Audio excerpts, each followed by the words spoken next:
Losing a soulmate is a heartbreak I wouldn't wish on anyone, not even those I least admire. My name is Amy, and the sadness of losing my husband came just 3 years after our wedding vows. Our life together was blissful. I had left my job because I had a high-risk pregnancy and was eager to welcome our baby girl. However, destiny had cruel plans. My husband was diagnosed with terminal cancer, and he bravely fought for 4 months before passing away. During his illness, we moved in with my in-laws, Carol and William. They supported us as best as they could. I was grateful they provided us shelter when we couldn't afford our own place anymore. After my husband died, I hoped for continued emotional support from them, but I was sadly mistaken. The warmth they once showed turned cold right after the funeral. Carol and William started treating me and my unborn child as burdens. I told them I planned to find a job and help financially, but they didn't care. Money wasn't a problem since my sister-in-law Angela, who had a good job, was covering all the expenses. Still, my in-laws remained distant, saying I wasn't welcome and didn't deserve their help. William bluntly told me that to them, my connection with their family ended with their son's death. Desperate, I begged them to let me stay a few more days, especially because of my risky pregnancy. My father-in-law shockingly suggested abortion as a solution, and Carol didn't object.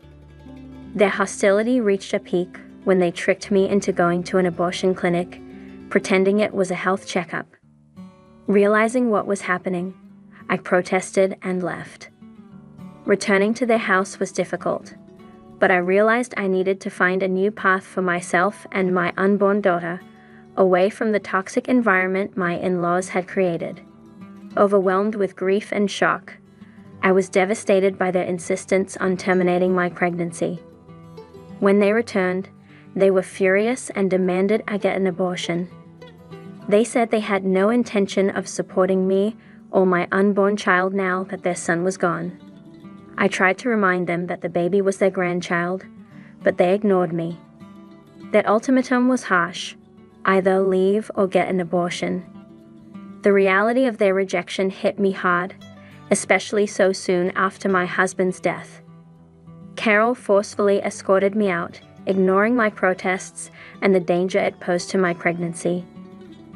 Outnumbered and worried for my baby's safety, I had no choice but to leave. Standing on their porch, I was in despair, realizing I had nowhere to go and no financial support. I reminded them of the sacrifices I had made, believing we were family, but they didn't care. They denied any family connection to me or the baby, saying they didn't want a granddaughter and accused me of trying to manipulate them with the baby's existence. Their cruel words suggested that without their support, our survival didn't matter to them. These were among the last heartless words they said before shutting the door, leaving me isolated without even basic necessities or important documents. In that moment, I faced the harsh reality of their complete rejection and indifference towards me and their grandchild. Sitting on the porch, enveloped in despair, I felt utterly shattered and powerless. After crying uncontrollably for about 30 minutes, Carol and William confronted me again, demanding to know why I was still there and insisting I leave their property immediately. They threatened to call the police if I didn't leave, which was the final push I needed to understand they were serious. Fearful for my safety and that of my unborn child, and knowing I had no legal standing since my name wasn't on the lease, I gathered my strength and began to walk away, tears streaming down my face. I walked a few blocks, feeling lost and overwhelmed. I decided to call Angela, holding on to a sliver of hope that she might offer me some support. As soon as she answered, my emotions, amplified by pregnancy hormones, burst forth uncontrollably. Somehow, through my sobs, I managed to tell her where I was but couldn't say much more. Angela, alarmed by my distress, quickly came to pick me up.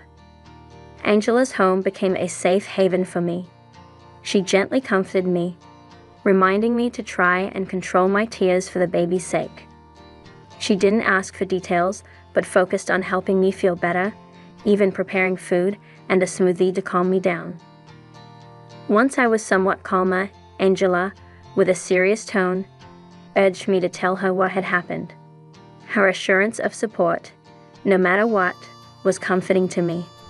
I hesitated, knowing that her parents were involved in my problems might change things between us. "Angela, something significant happened. It's about your parents," I managed to say, bracing for her reaction. Angela's response was a moment of silence, a pause that felt like an eternity as she processed what I said. Her promise to support me, especially knowing I carried her niece, was strong. But the news that her parents were at the heart of my despair tested that promise. As I hesitantly revealed her parents' involvement in my troubles, I feared Angela might be upset with me for accusing them. But her reaction, after a brief pause, was one of concern and openness. She assured me in a gentle tone that my fears of offending her were unfounded and encouraged me to share my ordeal. When I confessed that her parents had not only kicked me out, but also tried to force me into having an abortion, her shock was clear. The revelation seemed almost unbelievable to her, a stark contrast to the image she had of her family. Angela's confusion deepened as I detailed how her parents had even taken me to a clinic to try and make me have an abortion. This plan was stopped only by the understanding staff at the clinic. I could see the turmoil of shock and disbelief in her eyes as she processed my words, struggling to reconcile them with the parents she knew. Her disbelief turned to horror as I explained their motive: fear of financial and caregiving responsibilities for me and my child. Despite my assurances of independence and my plans to find work, they remained unmoved. Angela's astonishment grew as I disclosed the financial deceit over my husband's supposed medical bills, a lie that stripped me of the last of my resources. Angela was adamant that no such debts existed. She had personally taken care of her brother's expenses to ensure her parents weren't financially burdened. Realizing that her parents had tricked me into giving up the little money left by my late husband hit me hard, bringing back my tears. It was a cruel lesson in their greed and callousness, exploiting my vulnerability for their gain. Angela's silence showed her shock and dismay at her parents' actions that betrayed not just me, but the memory of their son. After giving me space to express my grief, Angela's response was full of empathy and apology. Although she struggled to grasp the full extent of their betrayal, her support at that moment was a small light in the overwhelming darkness of my situation. I said to her, "I haven't had the chance to tell you about the financial aspect of things, Angela," to which she replied, "Please, you don't need to apologize." I told Angela, overwhelmed by her generosity, "You've already done so much by covering the medical expenses. Without your help, I would have been buried in debt." Angela's actions were the perfect example of family support, a stark contrast to her parents' selfishness. She admitted that she always knew her parents prioritized their own desires, but never imagined they would go so far as to deny me a temporary home until I could support myself. Angela's disbelief turned into determination as she insisted that I wasn't alone and promised that her parents' actions wouldn't go unchallenged. She decided to confront them directly over the phone because she needed to hear their justification firsthand. Not because she doubted my story, but because she wanted to understand their reasoning. During the call, Angela's straightforward questioning about why they threw me out revealed their true nature. Their defense was weak. They claimed they had no intention of causing harm, yet they couldn't explain why they insisted on such a drastic action against their grandchild. Angela's anger was clear as she demanded an explanation. Her parents' attempts to justify their actions only deepened the wound. Listening to them try to rationalize what they did was heartbreaking. Even when faced with their daughter's outrage, William and Carol stuck to their excuses, insisting on their right to a carefree retirement undisturbed by the needs of their late son's family. They claimed they had done enough by caring for their son in his final months, viewing their sacrifices as sufficient reason to avoid any further responsibility. Their words painted a clear picture. In their eyes, their comfort in retirement was more important than the needs of their grandchild and me. This chilling revelation underscored their willingness to abandon their family for the sake of their own ease, a stance that Angela strongly opposed. Her loyalty and support offered a glimmer of hope amidst the bleakness of their rejection. Hearing Carol and William's words was like a blow to my already fragile state. They were adamant about persuading Angela to abandon me, portraying me as a burden who would exploit her kindness.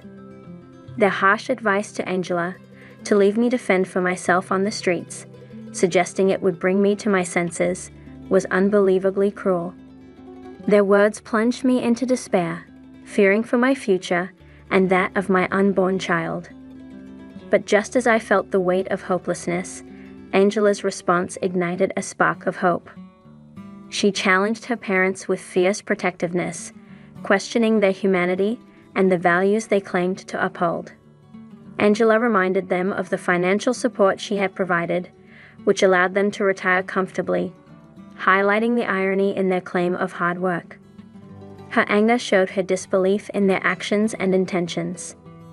Carol and William tried to justify their stance by framing it as a financial safeguard for Angela, even suggesting they'd lie to cover up their demand to kick me out. Angela met this with unwavering refusal. She declared she would not mimic their heartlessness, expressing her shock and disgust at their lack of empathy and familial duty.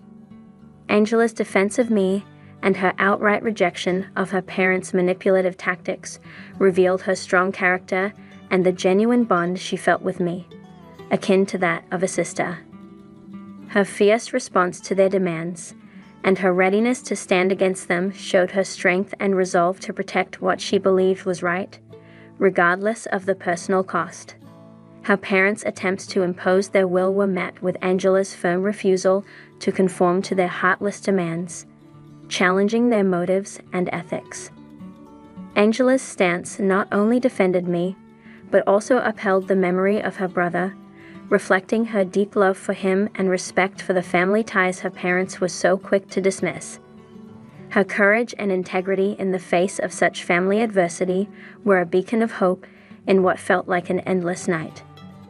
Angela's bold declaration that she would cease her financial support was a significant turning point, leaving William and Carol shocked. They had never anticipated that Angela would take such a drastic step in my defense.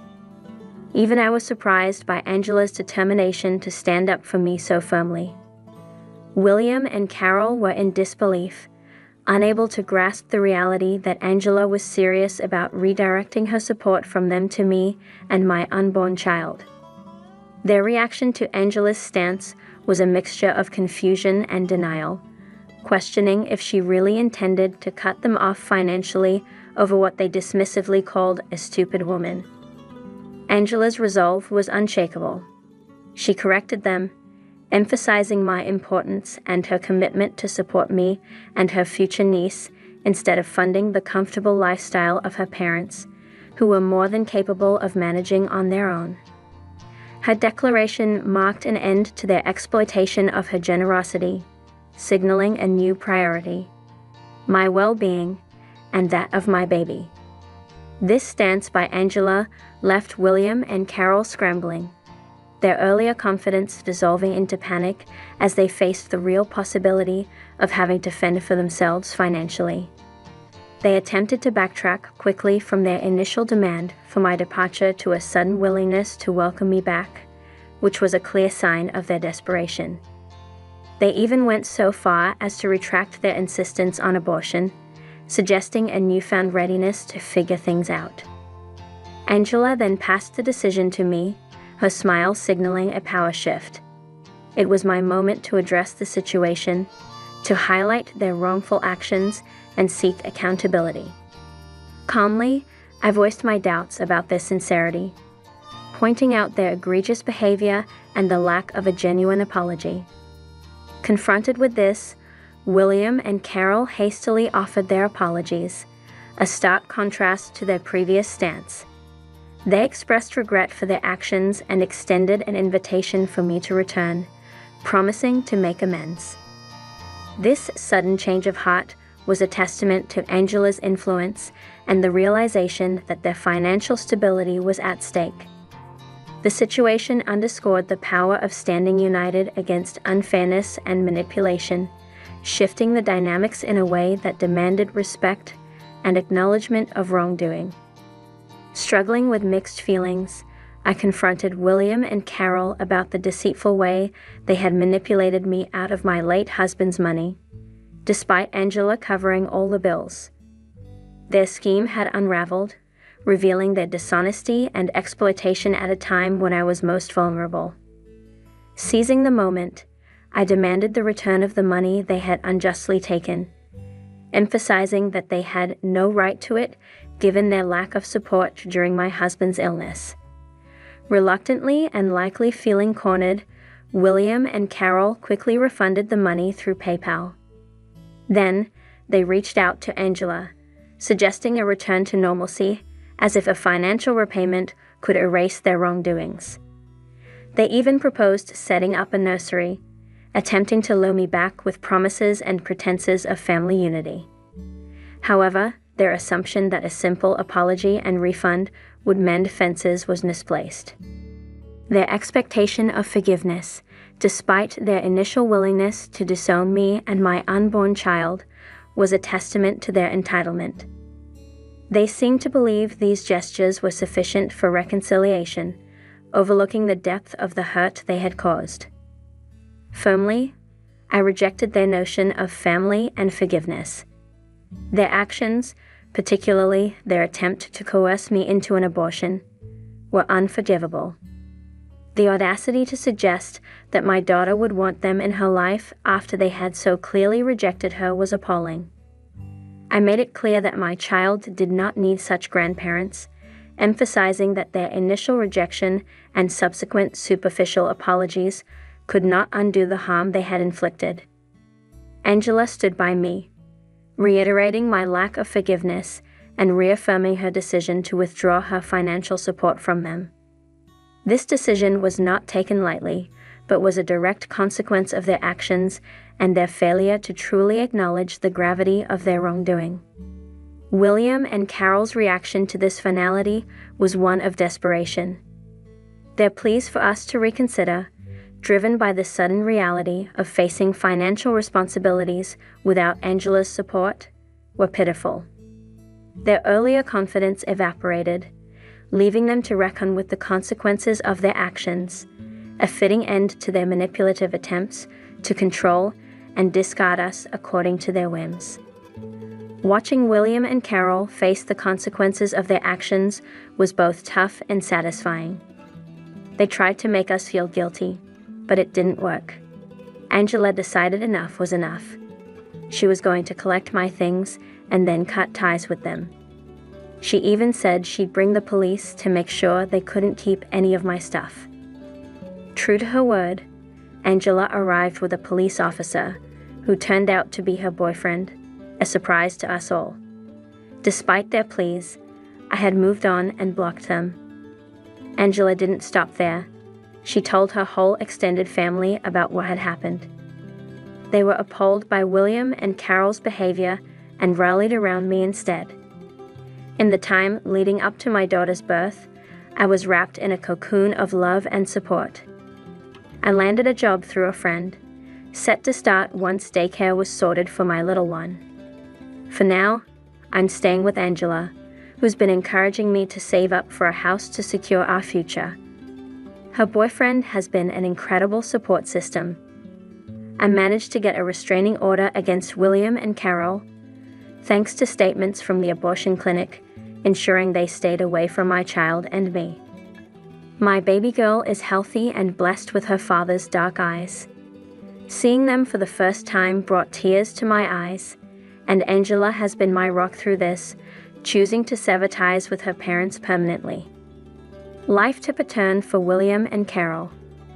They've downsized to a small apartment and had to return to work because of financial strain.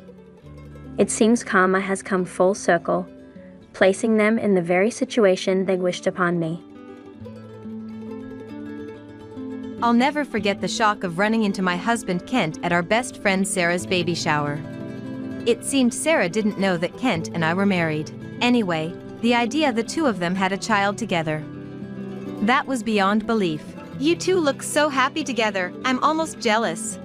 Oh dear, to be the odd one out in our trio of friends. Sarah, Kent, I hope you guys find happiness, no matter what. Sarah nodded with a full-faced smile, while Kent did awkwardly in return.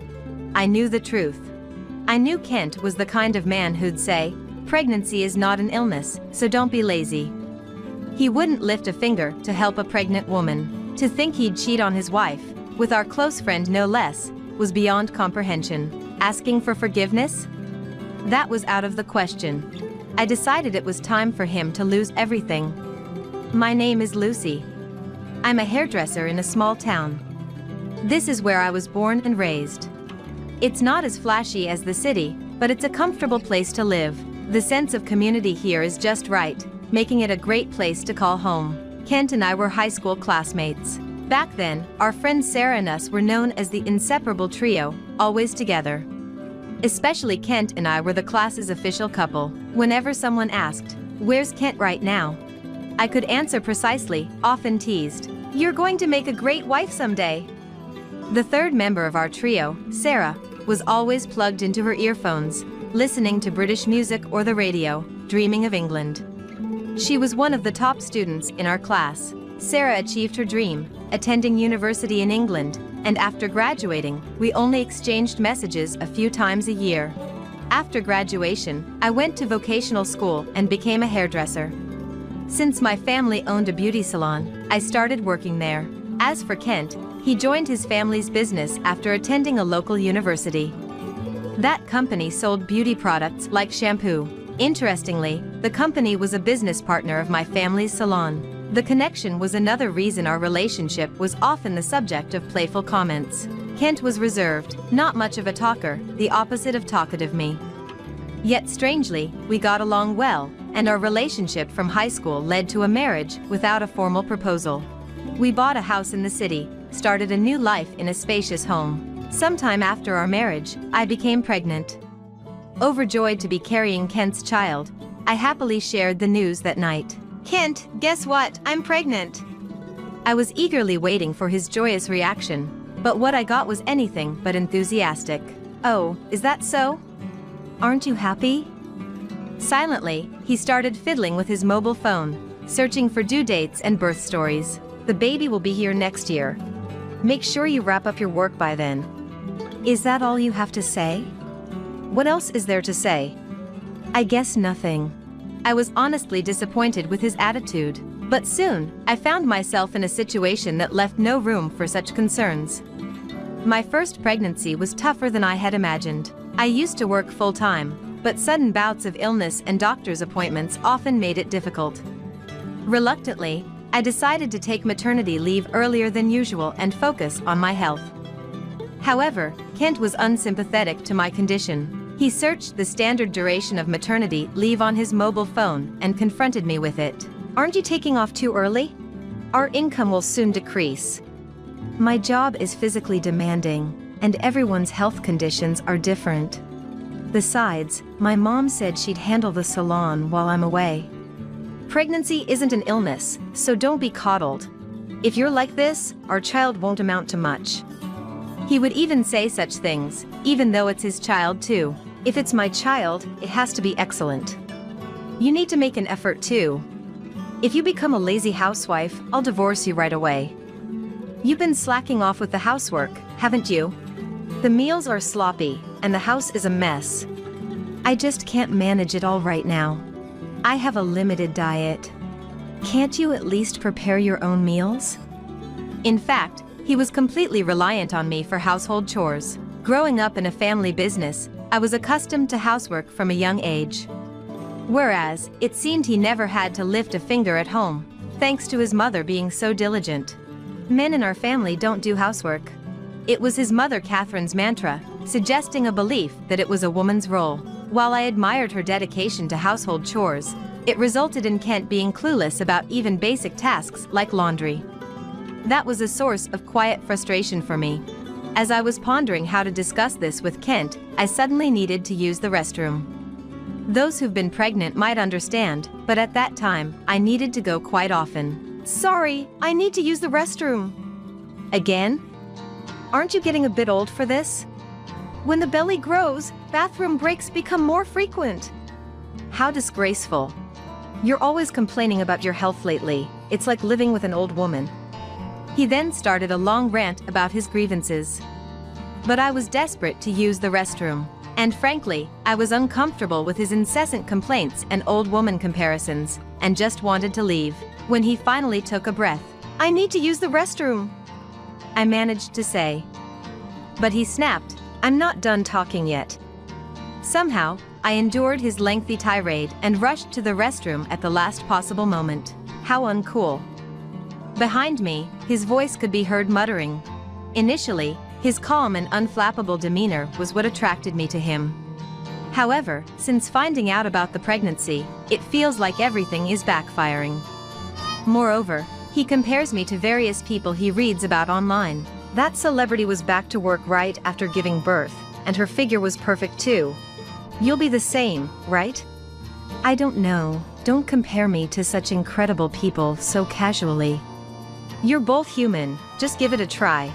Don't disappoint me too much. Apparently, his expectations were ridiculously high. Besides, his information came from the internet, but he naively believed dubious facts. Every time we met, it led to such conversations, creating a tense atmosphere between us. Around the same time our baby was conceived, he started spending less time at home.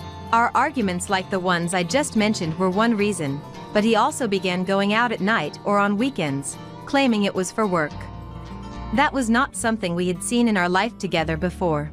He was the exact opposite of the increasingly popular image of a cooperative, involved father. One night, when he came home late, I decided to confront him. "You've been busy with work lately, haven't you?" "I'm cultivating new clients. It's none of your business." "But Kent, have you been drinking?" "This is my refreshment.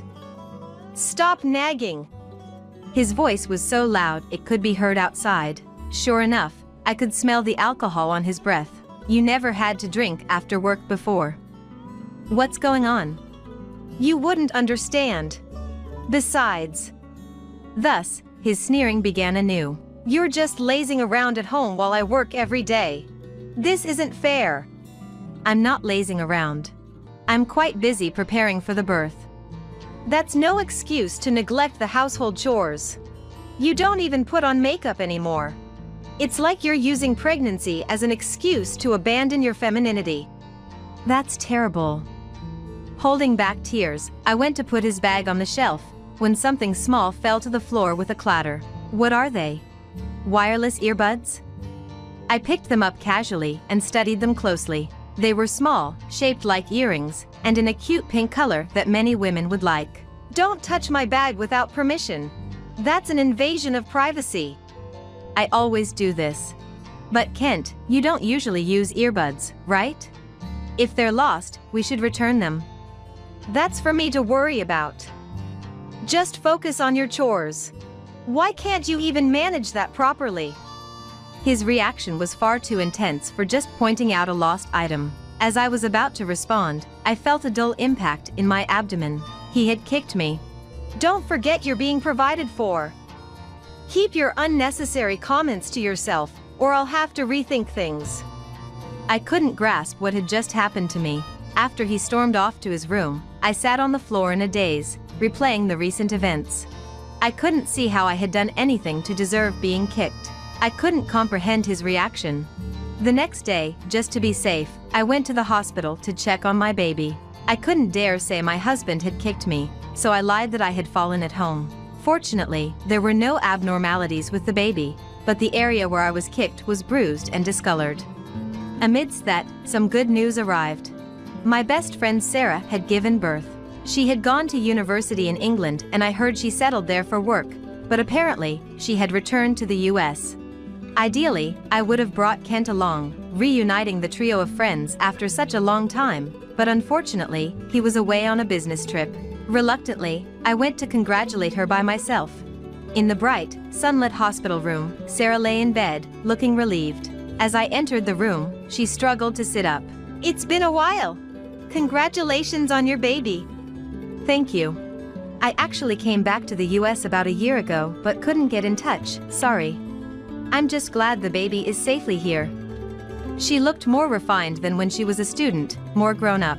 By her pillow, I noticed earbuds identical to the ones I found in Kent's bag. She seemed to notice my gaze. "Oh, these? They're my favorite. I lost one recently, but my honey found it for me." "Really? What's your husband like?" "Actually, we're not married yet." "You know what? The guy is." Her words were interrupted by a knock on the door. Entering the room was none other than Kent. I was so shocked, I couldn't speak. "You must be surprised." "Actually, I'm dating Kent now." She seemed unaware that we were married. She smiled innocently before my eyes. "Hey, long time no see. How's it going?" Kent's shameless demeanor pushed my confusion to the max. It's a reunion of the trio. I started seeing Kent again after returning from England. But with all the paperwork, we haven't married yet. "I see. As you can tell, I'm also expecting a baby." I felt an overwhelming urge to reveal everything. But I paused, regaining a bit of calm. I had a baby in my womb. I had to protect my child and myself. I pondered the most effective way to handle this predicament. In the end, I decided to keep things peaceful for now. My husband is on a business trip right now. I really wanted to bring him along today. "That's a shame. I wanted to meet your husband.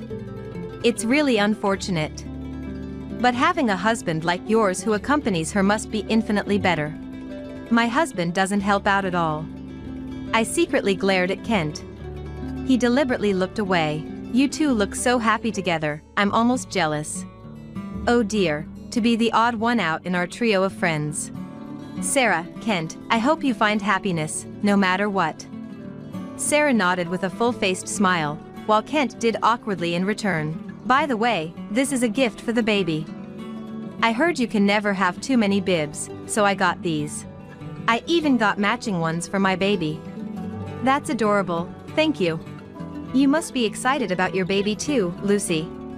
After a healthy delivery, we should all go out together." At the mention of all of us, Kent's shoulders twitched slightly. I pretended not to notice and continued smiling cheerfully. "Hey, let's take a photo while we're here.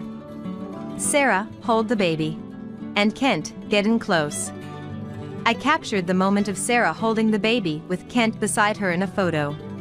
With a forced smile plastered on my face, I left the hospital room. Before I realized it, I was breathing heavily, my shoulders heaving.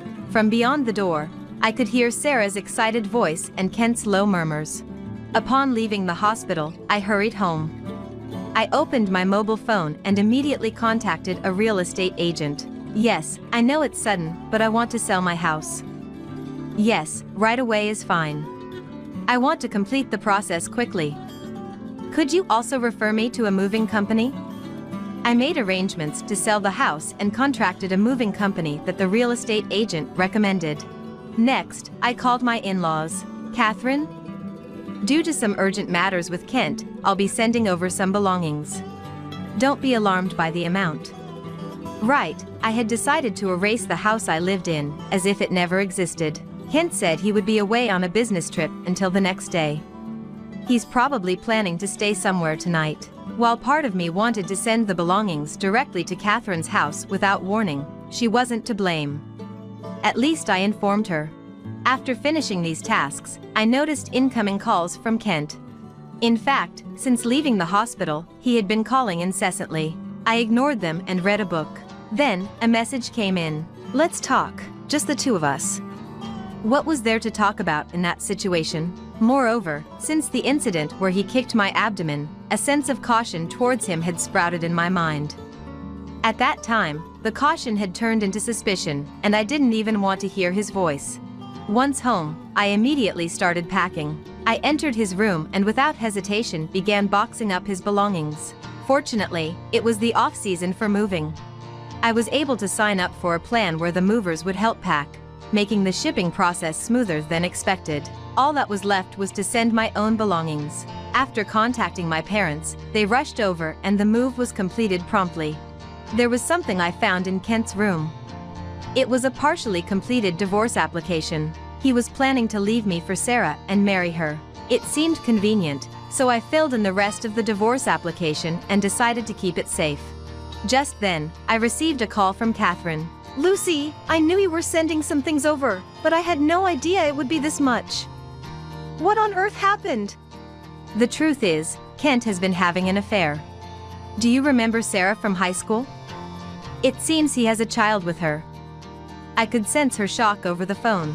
Despite feeling sorry for her, I continued, I'm sorry, but I have proof. I'll send you a photo. I sent her the photo I took in the hospital room of Sarah, the baby, and Kent together. I don't want to believe it, but it's true, isn't it? I wish it wasn't. But it is. I'll be staying at my parents' house from tonight. She apparently tried to contact Kent after that but couldn't reach him. When she asked if I knew where he might be, I unexpectedly replied that he was no longer family to me. She understood my determination from my response. That evening, I took my essentials and returned to my parents' house, sleeping peacefully in my old room. The next morning, Kent contacted me. Hey! Our house is empty and there's a for sale sign up. What's going on? Don't you understand? Your home isn't there anymore. For now, your belongings are at your parents' house. I'm changing the locks tomorrow, so coming back would be pointless. What have you done? Let's talk, at least.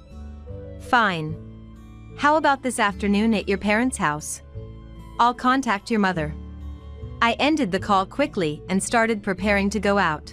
That afternoon, the involved parties gathered at my in-laws' house. Kent's parents, my parents, Kent, and me. Catherine's face was noticeably pale. Surprisingly, she was the first to speak. Kent, is it true that you've been having an affair with your friend Sarah? Affair? No, we just started dating later, that's all. I don't want to hear excuses. And now there's a child involved. Looks like we were just really compatible. The next moment, Catherine punched Kent. What have you done? Lucy is carrying your child. How could you face her? I had never seen the usually calm and elegant her like that. A trickle of blood ran from Kent's nose, but he seemed unaware. Ouch. What are you doing? It's natural for a child to come from a loving relationship. How can you even say that? I interrupted the parent-child argument. First of all, how did you end up dating Sarah? I ran into her at the bus terminal while I was out on business. She had just returned to the US and was busy with a new job. She had a charm you didn't, Lucy. That's not a reason to start a relationship, is it? Ever since high school, I actually liked Sarah. But she was out of reach, so I settled for you. I was speechless at his brazen words. Meeting Sarah again and reminiscing made me realize she didn't have bad feelings for me. There's no reason to stop us now. He had kept his marriage a secret from Sarah. When Sarah became pregnant soon after they started dating, he considered divorcing me. Around the same time, I became pregnant too. He reached that point without the courage to divorce or the determination to remarry. How can you justify such selfishness? Aren't you ashamed of two-timing? Sarah and Lucy are completely different. Reuniting with Sarah made me realize how unsatisfied I was with Lucy. I plan to remarry Sarah and step up as a man. Don't be absurd. To think my son could do something like this, I'm so disappointed. Catherine's anger knew no bounds. If that's how you feel, our parent-child bond is over. You're also fired from the company. You're on your own from now on. That's fine by me. Honestly, I was skeptical. Could Kent, who had only worked in a small family business, really handle another job? You have no idea. The reason you could work till now is thanks to Lucy's salon. What? Lucy's salon? That small town shop doesn't significantly impact my performance. The only reason you had any success was because her shop promoted our products. Ungrateful. Listening silently, my parents announced they would cease business with Kent's company. It can't be helped. I'll start my own business. I'm still young, I can learn. With Sarah returning to work soon after giving birth, our new life is secure. I muttered into my mobile phone, so he says. Suddenly, a loud voice echoed, "Are you stupid?" From the beginning of the discussion, I had been on a video call with Sarah. If I knew you were married to Lucy, I wouldn't have been involved. It's like I'm betraying her too. I'm speechless at your naivety. Frankly, you lack talent as a business person. Why are you there? I got in touch with Lucy and decided to join this discussion. I'm glad I heard everything. I never want to see you again. Wait, don't leave me. Why should I be with someone as awful as you? I'll raise the baby alone, just don't show your face. Of course, I will expect child support. Realizing remarriage was off the table, Kent suddenly turned to me, almost pleading. Lucy, I was wrong. Let's forget everything and raise our child together. Continue this marriage with such a despicable man? No way. I can't forget the terrible things you've done. The shock of seeing he appear in Sarah's hospital room was fresh in my mind. Don't spoil the mood. Isn't your kindness your best quality? Unable to give up, he was staring intently at me. His mouth agape, his nose bloodied and clotted, he was a picture of disgrace. I shook my head slowly. Just because things didn't work out with Sarah, you think you can come back to me? That's too convenient. But what about you? You'll struggle too, won't you? How do you plan to raise the child? I have skills, and I'm much better off without a husband like you. I'm not foolish enough to cling to a foolish man. My parents had discussed it with me on the previous day, and they assured me of their full support. Being in customer service, they have good contacts with reputable law firms. I presented the divorce application I had found in his drawer. As you can see, the divorce application is all set. All that's left is to file it. Let's quickly settle the compensation and child support. Wait, I have to pay both Sarah and you. Of course. I am your wife, after all.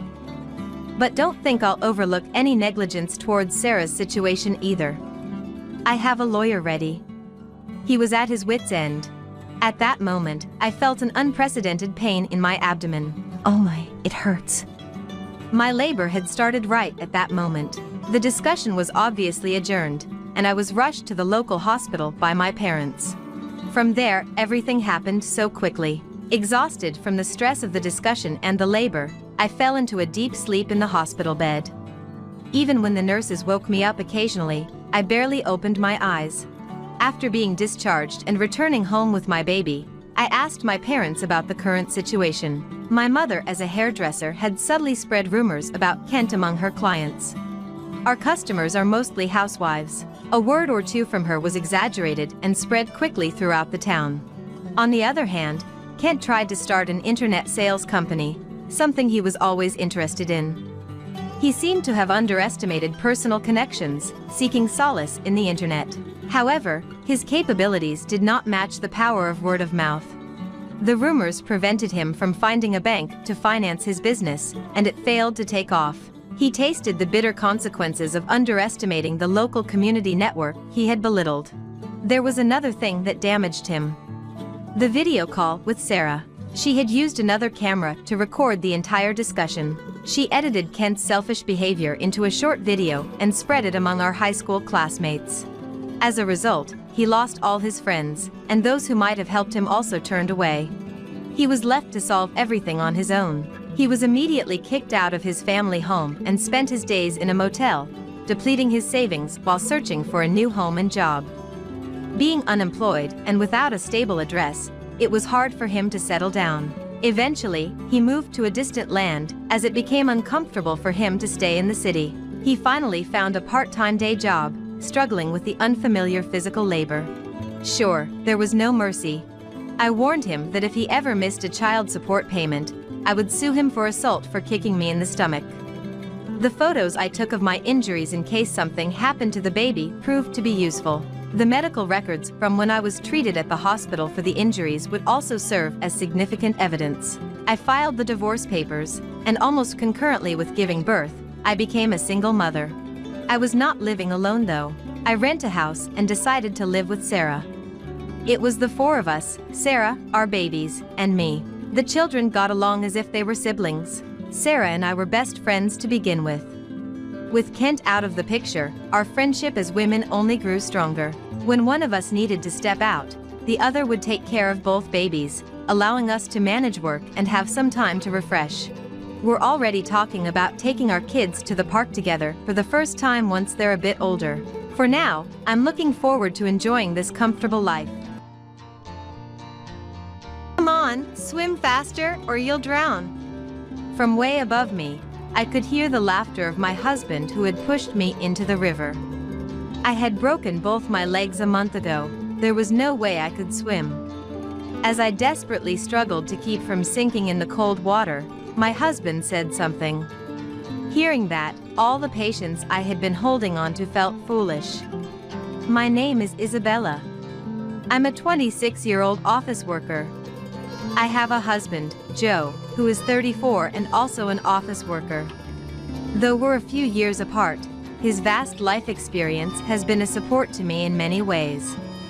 Joe and I met at work, where he was my boss. Initially, Joe made the first move, but I was drawn to him for his competence and leadership in various situations. Our relationship smoothly progressed to marriage. Working for a company with branches nationwide, I transferred to a different branch after getting married, feeling nervous yet fulfilled in my new environment. As a dual-income couple, we shared household chores. This company is ideal for me, eager to learn everything I can here, making studying indispensable even amidst a busy schedule. Joe also worked late, which motivated me to do my best. Being in the same company, we could easily understand what the other was working on and share daily events, making conversations with Joe very enjoyable. Initially, things were going well, but at some point, when I consulted Joe about work as usual. So you've gotten to handle such tasks now? Well, do your best. He responded somewhat coldly. The Joe I knew before would listen until I was satisfied and think of solutions together. I felt a bit lonely, but wondered if I had been a burden. Joe was busy, and I was no longer a newcomer. Telling myself that I should be able to solve things on my own by now, I consulted my new boss when in real trouble and tried not to discuss work at home. Then, on payday, "How much did you earn this month?" Joe asked for the first time. We had agreed to contribute a fixed amount from our salaries for living expenses and bills without knowing each other's exact incomes. It was unusual for Joe to ask such a question, but seeing no reason to hide it, I showed him my payslip. Then Joe, shocked, said, All this without overtime. Don't joke with me. When did you start earning so much? Far from being happy about the increased household income, Joe started treating me with a hostile attitude from that day on. Looking back, I remember hearing that Joe had an unusually high pride and only liked being around people who could boost his self-esteem. It's because I've been sharing the housework that you can earn like this. I want to get promoted too, but I've been holding back. Joe said that and instructed me to take over all the household chores. A wife should play a supporting role to her husband and be modest, he said abusively. Shocked, but verbally compliant. Understood. Please focus on your work, I said, while internally taking it as a challenge to manage all the housework and still excel at my job. However, seeing me juggle work and all the household chores, Joe would say things like, I wish you'd just break down already. Or, Can't you clean more thoroughly? I hate it when the room doesn't look like a showroom. I tried to brush it off, but it was undeniably stressful. Perhaps it was wrong to keep thinking about divorce every day, whether at home or work. One day on my way to work, I missed a step on the station stairs and tumbled down a long way. I don't remember falling, but it must have been a bad fall because I ended up breaking both legs. Fortunately, no one else was involved in the accident during the morning rush, but I had to be hospitalized for a while. When Joe visited the hospital, he seemed annoyed and laughed. Lately, you've been too proud of your work success. This is your punishment. And said, Your fractures are nothing serious, so come back home soon. And left. After that, Joe did visit daily, but only to angrily say, The house is dirty, come back soon. Without a word of concern for me. I explained the situation to my workplace and started working from the hospital. When Joe tried to take away the laptop, saying, You're really greedy for money. I told you not to earn more than me. I quickly responded, I've already informed my boss, and I have work scheduled today. If you don't give it back, I'll have to call and say you took it. Which made him return it with a click of his tongue, perhaps fearing it would become widely known since we work at the same company. Despite expressing how much he disliked me, Joe continued to visit my hospital room daily after work to complain. Upon finally returning home after my hospital stay, the room was extremely dirty. I've left your work for you. You love work and housework, so you must be happy. Joe said, but I was still in a wheelchair, unable to walk. Trying to clean what I could reach, like the desk. Wait, you still can't stand and work? Taking too long to heal. Isn't it because you're always sitting in that wheelchair? He criticized. I wanted to divorce him right there and then, but I couldn't move properly until my legs healed.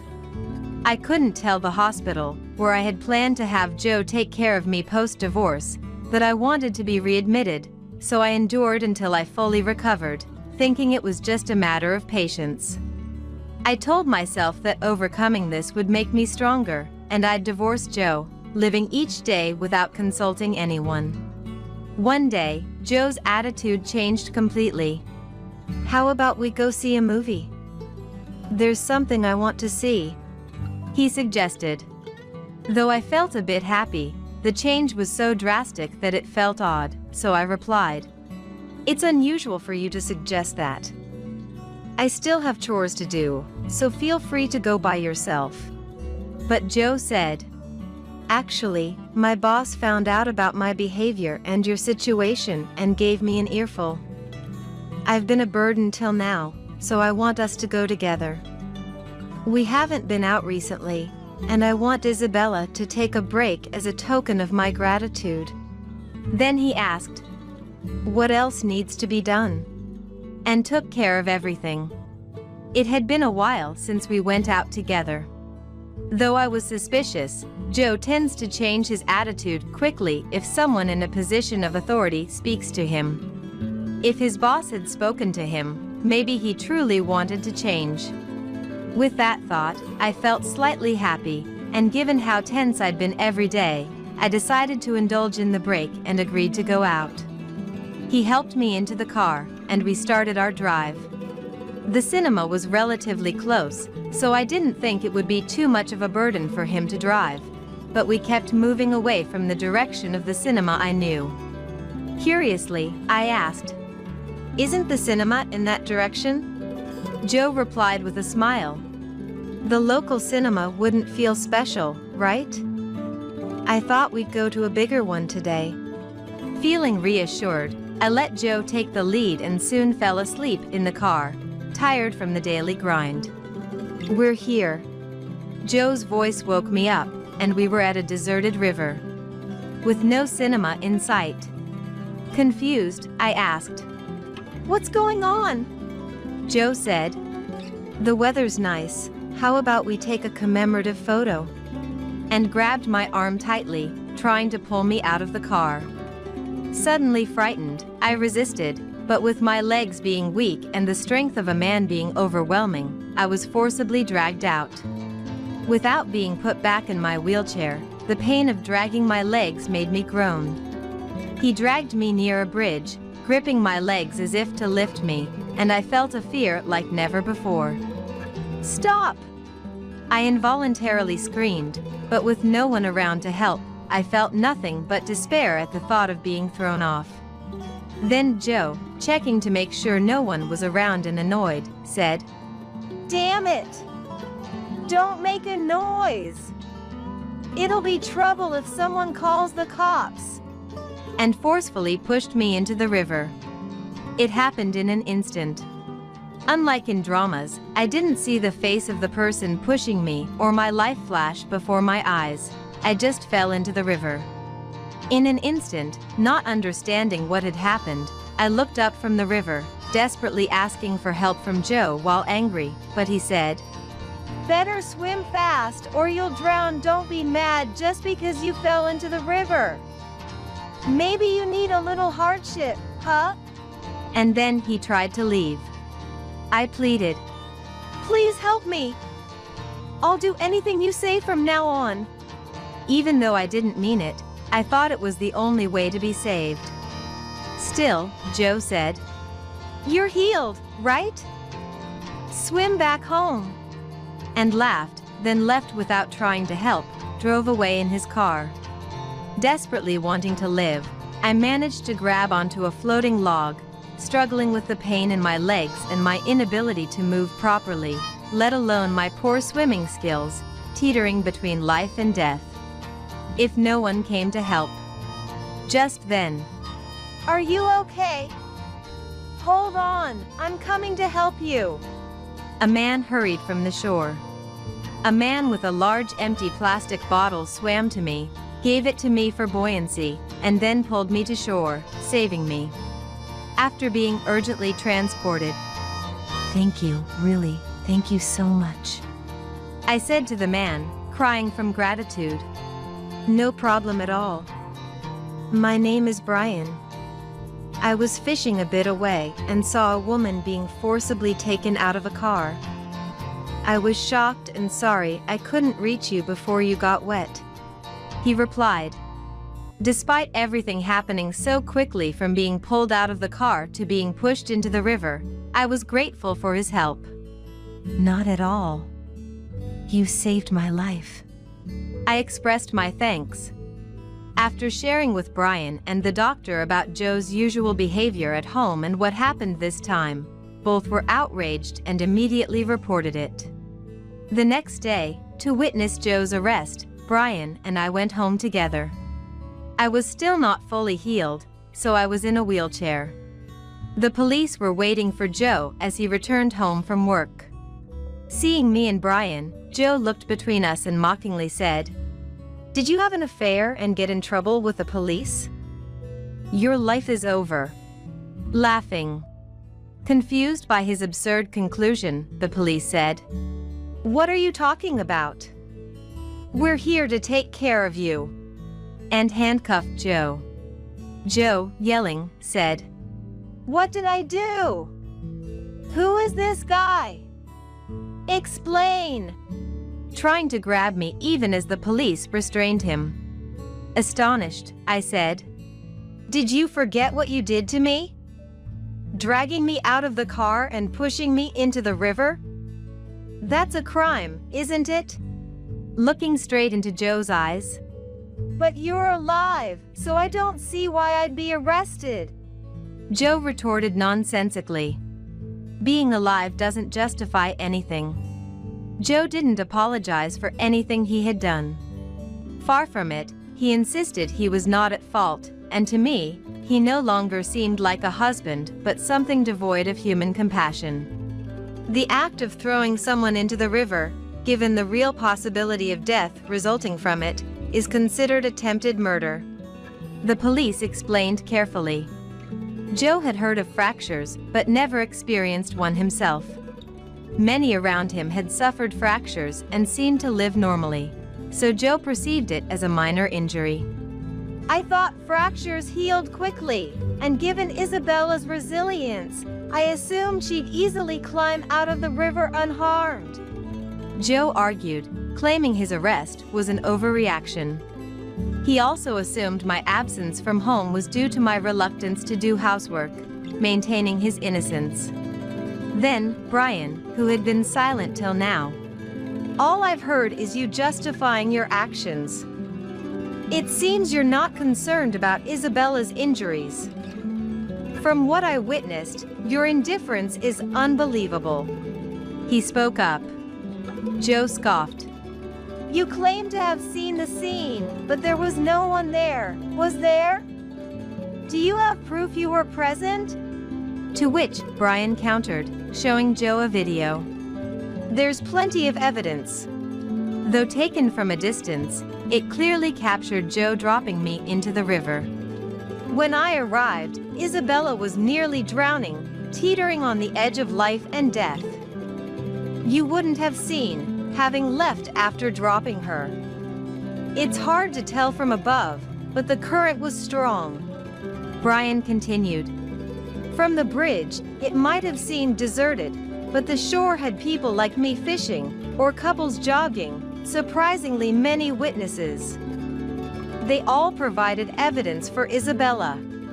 Brian proudly showed Joe the videos. Joe's face visibly paled as if in a cartoon. This was taken by another couple. As someone with a loved one, I find this unforgivable. They insisted you must pay for your actions. Brian silenced Joe. Frustrated and unable to retort, Joe could only glare at us. Seeing him, I said, "Showing this in court will certainly demonstrate the malice in your actions." Finally conceding.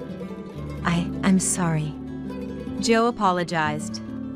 He pleaded, "Please, I have a job. Spare me the arrest and the trial." But I realized his apology was only out of fear of his company finding out. Unforgiven, we proceeded to trial.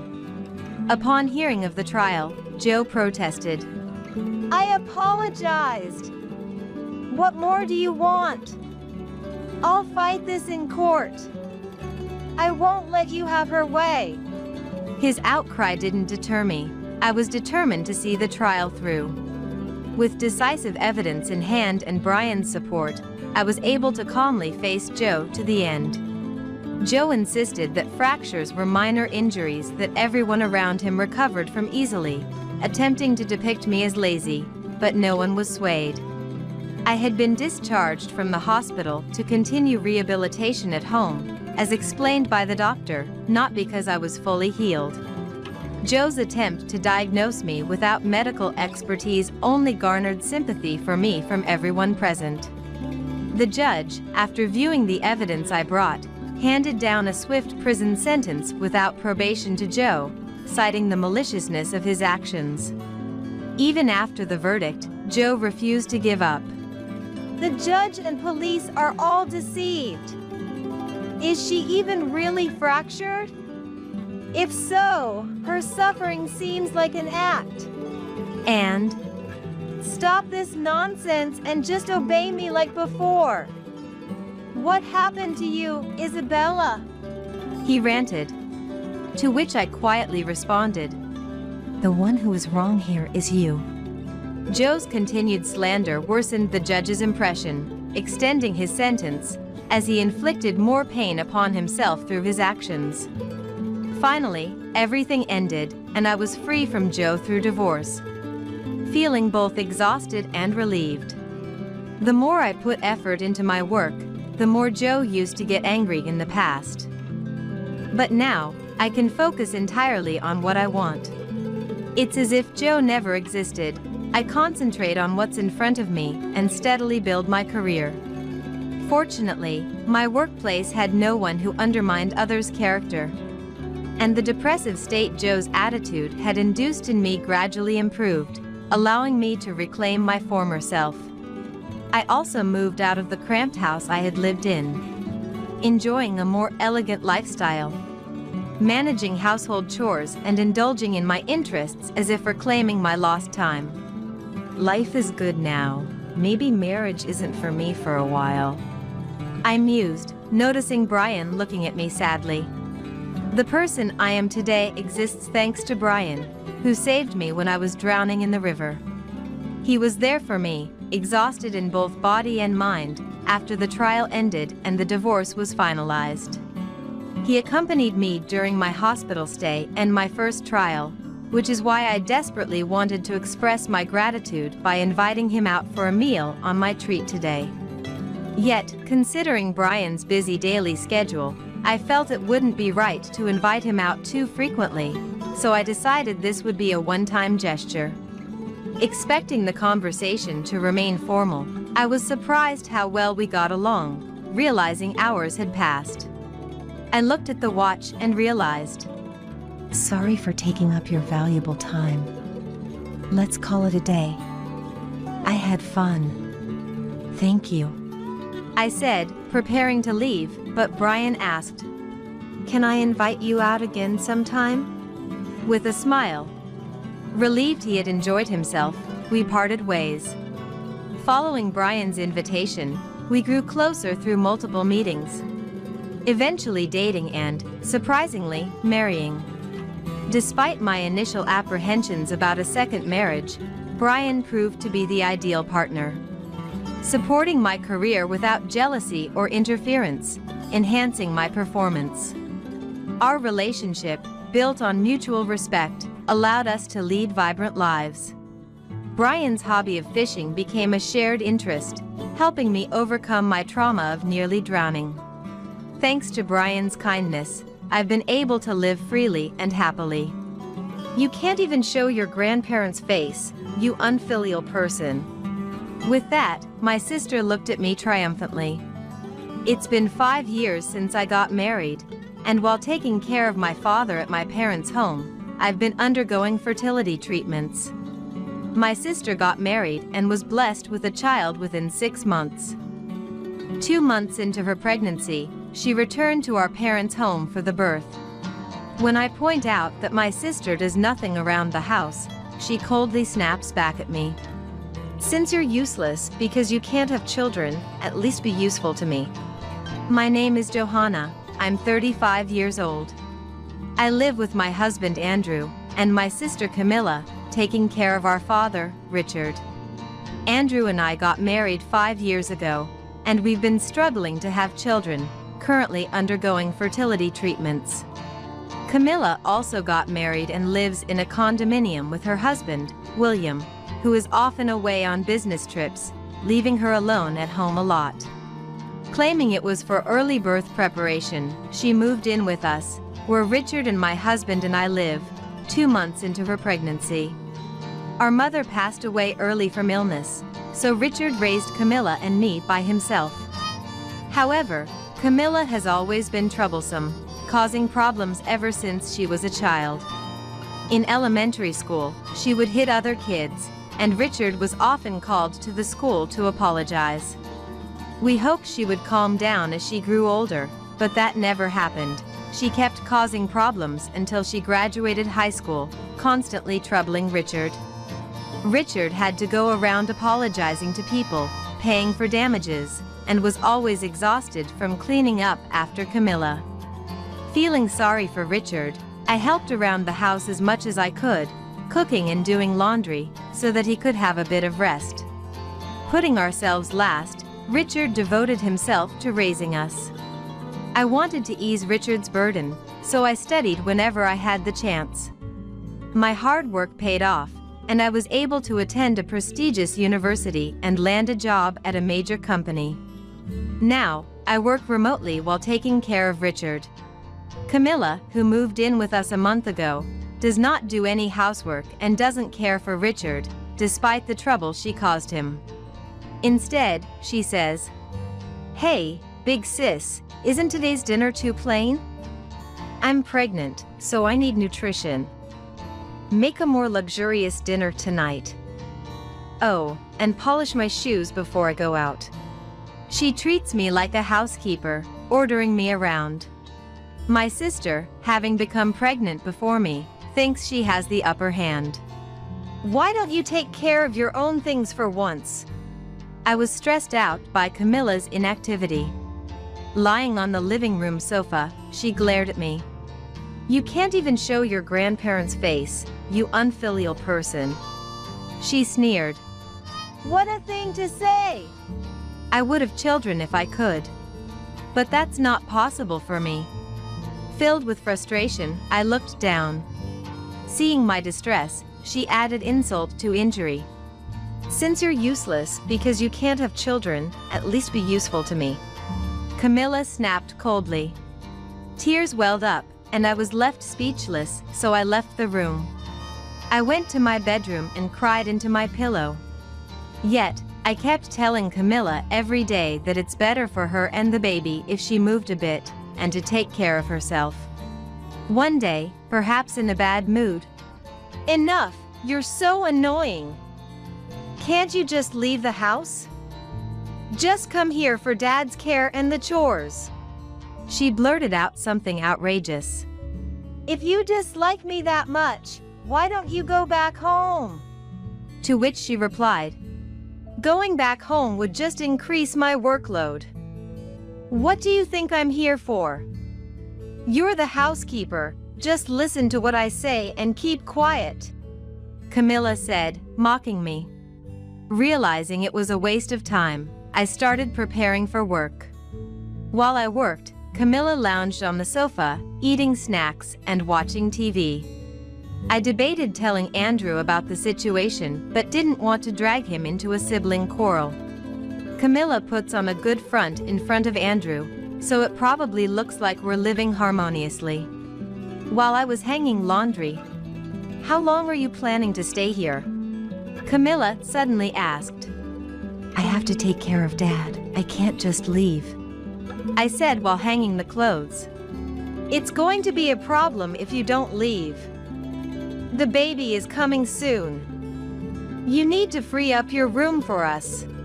My husband and I were using the bedroom that Richard used to occupy.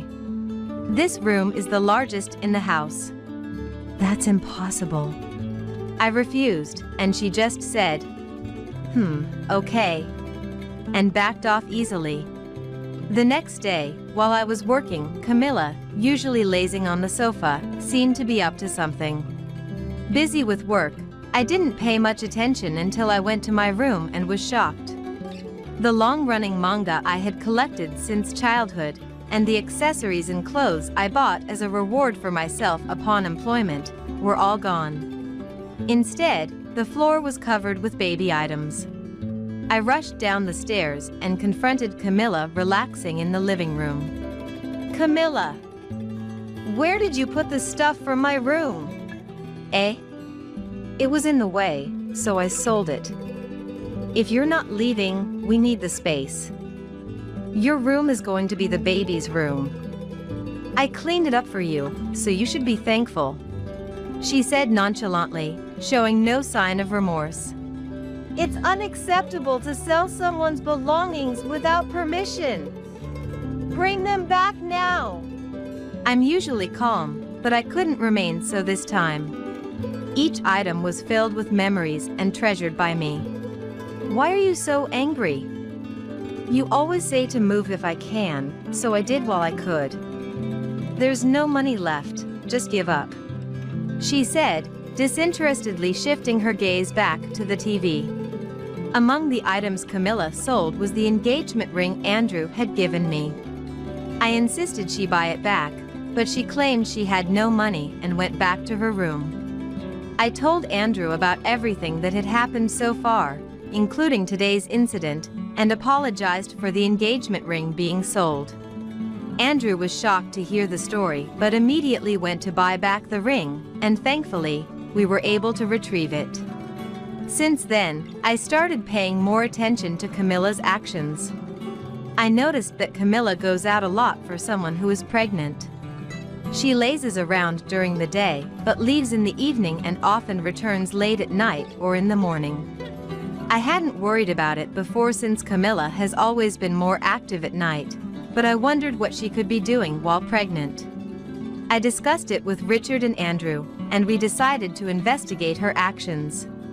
One day, I secretly followed Camilla, who had dressed up and left the house. She walked confidently, as if she knew exactly where she was going, and entered a busy downtown area. She stopped in front of a hotel and waited for someone. A man arrived, and it was clear he wasn't William. I had suspected something, but seeing them enter the hotel arm in arm confirmed my fears. I immediately contacted William. When I told him about Camilla's affair, he was shocked, having thought she had come back home early for the birth, but he quickly hired a detective agency to investigate. William reported the investigation results to us while Camilla was out. The investigation confirmed Camilla's affair. Moreover, from conversations between Camilla and her lover, Johnny, it was revealed that the child Camilla was carrying was Johnny's. Hearing the report, Richard turned pale and, in tears, William, my foolish daughter has done something terrible. She's ruined her life. I don't know how I can ever make amends. He apologized to William. Richard, please don't apologize. I'm angry at Camilla, not at you.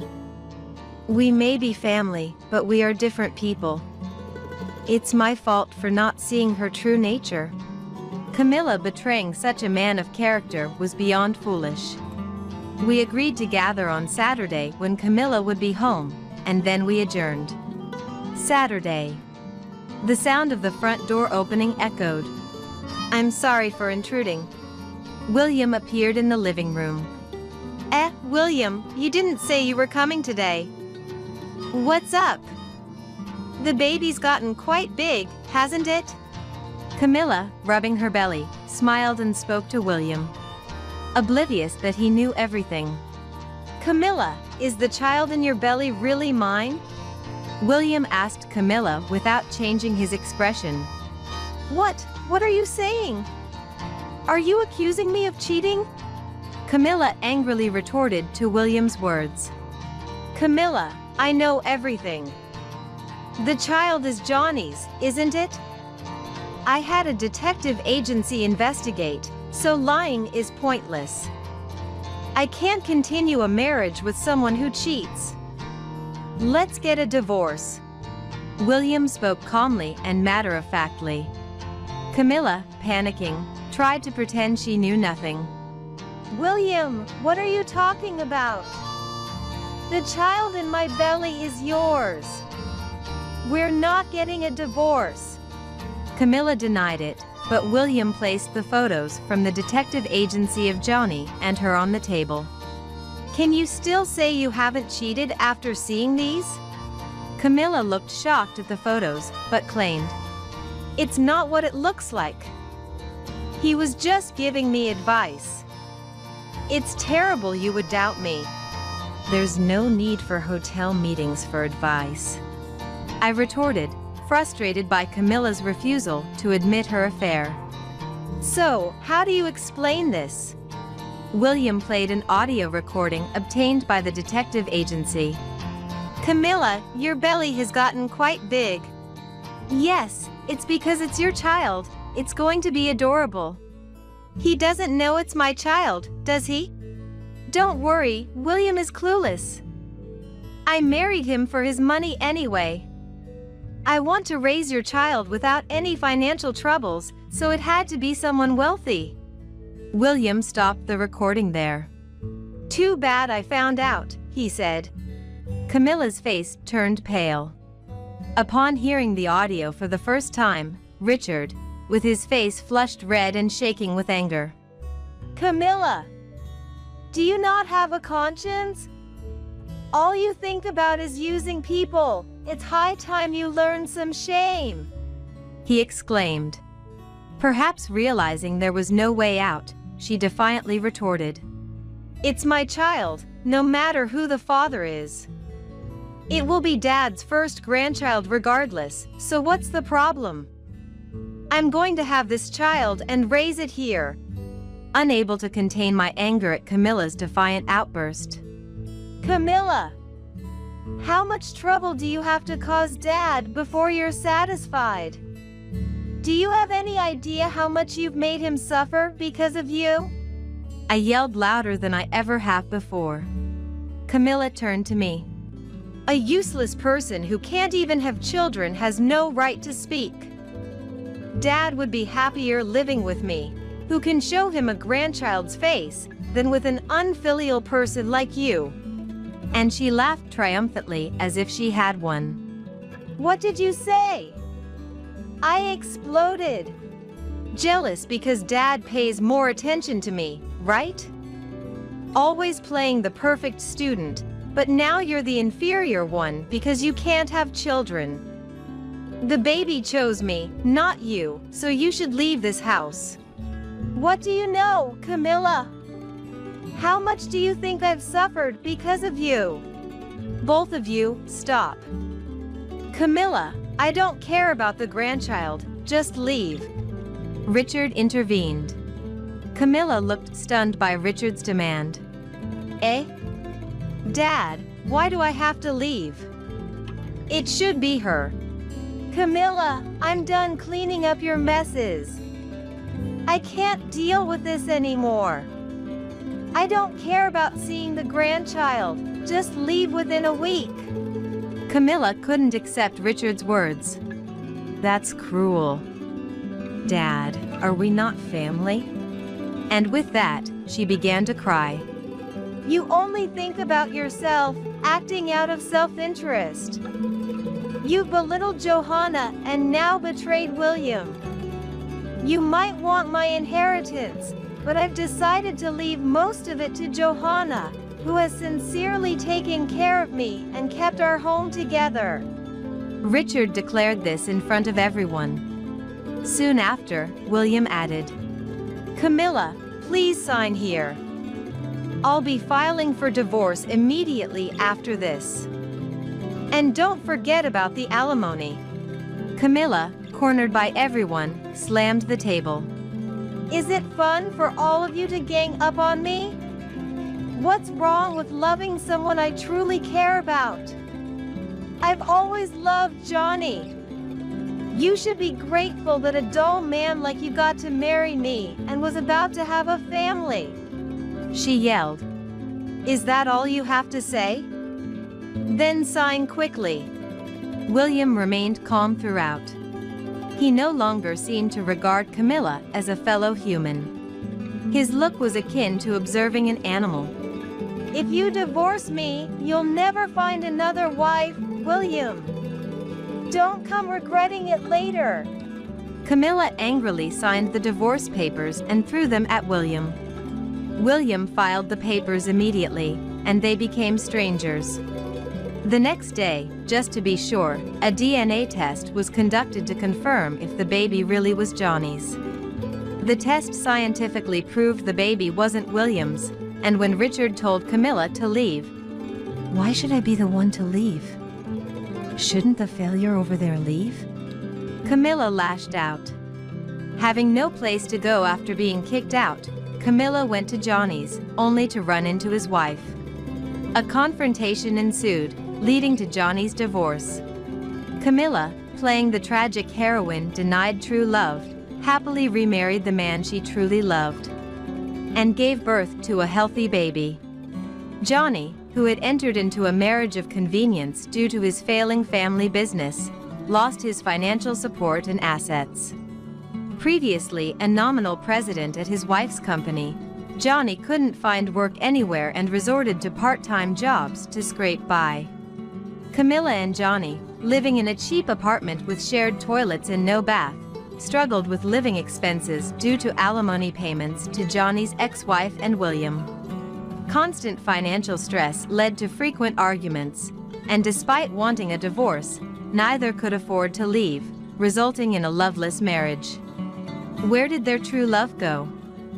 Camilla struggled daily with odd jobs, part-time work, childcare, and household chores. Unaccustomed to housework, the home was always a mess. Camilla, who had always lived lavishly on others' money, now wore old clothes and an apron, a stark contrast to her former stylish self. Despite their hardships, both put effort into parenting. I returned to a peaceful life, taking care of Richard. I occasionally keep in touch with William, who I worried might become distrustful of women. However, he reconnected with his first love at a reunion and is now in a serious relationship.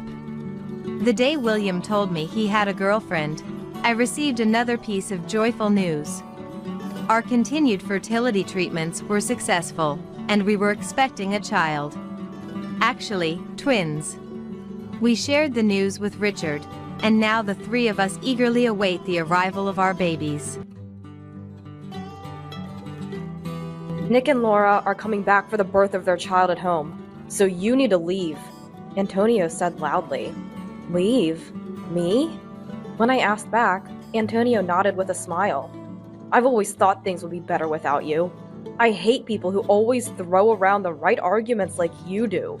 There are other women besides you. Just because we've been together for so long doesn't mean we have to stay together in the future. Antonio was the one who made a bold statement. Whatever difficulties he faces from now on are none of my concern. He probably thinks he'll forget about it after a good night's sleep, but not this time. He should take responsibility for his own words. I'm Scarlett, 55 years old. Right now, I live with my husband, Antonio.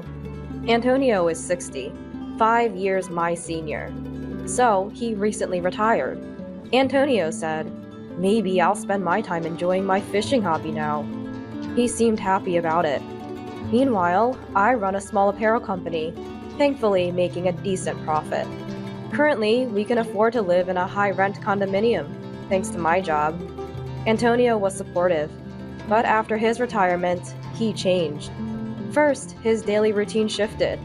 Now, always at home, Antonio had many days without plans. This led to a more lax lifestyle, staying up late, watching TV, or sleeping past noon. Occasionally, that's okay, but when it goes on for days, it's concerning. I suggested, shouldn't you keep a regular schedule, especially at your age? But Antonio seemed unconcerned. Instead, I've worked hard all my life. Let me be. Don't tell me what to do, he retorted. Another issue was Antonio's boredom. He had a few friends and his only hobby was fishing alone. He seemed increasingly idle after retiring, and he began nitpicking at my housekeeping. Frankly, I'm not great at domestic chores. Busy with work, I rely heavily on the latest home appliances. A cleaning robot for housekeeping, electric cookers for meals. Antonio didn't like that. Robots can't clean every nook and cranny. Doing it by hand is more thorough. He insisted on me doing things manually. One evening, he complained about dinner. Stews need time and attention, not an electric cooker. Even though he never minded before, now he was imposing his preferences. At worst, stop being lazy! You're so sloppy, he would say. I'd consider his requests if I had the time, but I'm too busy with work. If he's retired and has time, he should do it. When I pointed this out, just because you work doesn't mean you can act superior, he snapped. I couldn't help but understand why some people divorce later in life. Yet I endured, considering how hard we had worked together. But things escalated due to a particular event. Our son's wife's pregnancy. Our only son, Nick. His wife, Laura, announced her pregnancy. Actually, Nick isn't my biological son. He's Antonio's, from a previous marriage. We remarried when Nick was 10. Antonio was ecstatic about the pregnancy announcement. Our first grandchild! Our first grandchild! Yes, it's exciting. I replied, happy too. But Antonio's joy was beyond normal. I think he was experiencing grandparent fever. That's why things turned out this way. Laura, raised by a single mother, I'd like to go back there to give birth, probably because he said so. Laura grew up in a single-parent household, so this time, my mom is too busy with work, she explained. So Antonio, eager as ever, said, We need to welcome the baby in the best possible way. And he began preparations.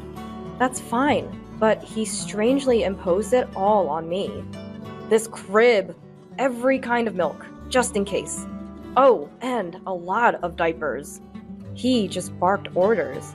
I was already swamped with work and chores. Even when I made time to prepare, it was never right. No, not like that, he'd complain. No, you're saying it's not this. Please, enough. I understand you're excited, but do it yourself. Stop relying on me for everything. He seemed shocked to be challenged, standing frozen. Our first grandchild, and you act so detached. Right, you're not biologically related to Nick, so you don't care about him. That's not true. Don't say such awful things. You're overdoing it. If Laura knew how much you're doing, she might not want to come here. This place doesn't feel relaxing. Antonio tried to respond, but couldn't find the right words. Frustrated, he clenched his teeth and retreated to his room. Damn it. I didn't mean to go that far. His fanaticism had driven me to stubbornness, and being spoken to like that about Nick hurt me too. I want Nick and Laura to relax here. That's why I had to stop Antonio's excesses. Later, I thought about making amends, but Antonio didn't come out of his room. Reluctantly, I looked through the door. I'm sorry about yesterday. I'm going, I said, and went to work. That day, I faced numerous work troubles and got home quite late. Dinner was going to be delayed. What should I make? As I thought this on my way home, I found Antonio already sitting at the dining table, waiting. I'm home. Sorry, I'm late. I'll make dinner as quickly as I can. There was no reply from Antonio. I moved around busily. Antonio just sat there, staring as if pressuring me. If he's home anyway, he could have made dinner. Or at least, he didn't need to rush me like this. Finally, I managed to make crispy fish sandwiches and served them. Sorry for the wait. Let's eat. Antonio immediately started eating his sandwich in silence. Were you that hungry? I sat down and began eating my sandwich. Before I was even halfway through, Antonio had finished eating. He sat up straight and looked at me. What? I asked. Antonio spoke in a low voice. You're all about work, neglecting the housework. What? His unexpected words nearly made me drop my sandwich. What are you talking about? I'm not neglecting anything. Don't act like it's nothing. Like today, just sandwiches? No salad or soup? That's unacceptable. True, I usually serve salad and soup, but today wasn't about being lazy. I hurried because Antonio seemed so eager to eat. I explained, but Antonio wasn't convinced. It's not just that. You always negate everything I say or do. You must think you're better because you're working and I'm retired. That's not how I think at all. Despite my repeated denials, Antonio remained unconvinced. I was getting tired of this pointless argument. Let's stop this. We'll be welcoming Nick and his wife soon. I don't want to greet them with this unpleasant atmosphere. At this, Antonio sneered sarcastically. All right, I've been thinking the same. So, I found a good solution. A good solution? Puzzled, I tilted my head. Antonio declared loudly, Nick and Laura are coming back for the birth, so you should leave. What? I couldn't believe he was serious. Leave? Me? When I asked again, Antonio nodded with a smile. If you weren't here, things would go smoothly. I've always thought so. I hate people like you who always argue with logic. There are plenty of other women. I was shocked. After decades of marriage, to hear such words? Antonio, carried away, continued to vent his grievances. You lack respect for me, your husband. Always complaining, never just listening. Complaining? I respect your requests as much as I can. It's you who makes unreasonable demands. Ugh, shut up. I hate your bossy tone. Just leave. I don't even want to see your face. Antonio slammed the table. It was futile to say more. I said, Understood, and returned to my room. The next morning, I called a moving company immediately. After being treated like that, I wasn't going to stay. Fortunately, it wasn't moving season, and I easily scheduled an estimate. I hoped to finish everything while Antonio was out, but he was almost always home. I was worried, but then it seemed like fate intervened. I'm going out tomorrow for a bit. Antonio is the type to forget things overnight, so he spoke to me quite normally.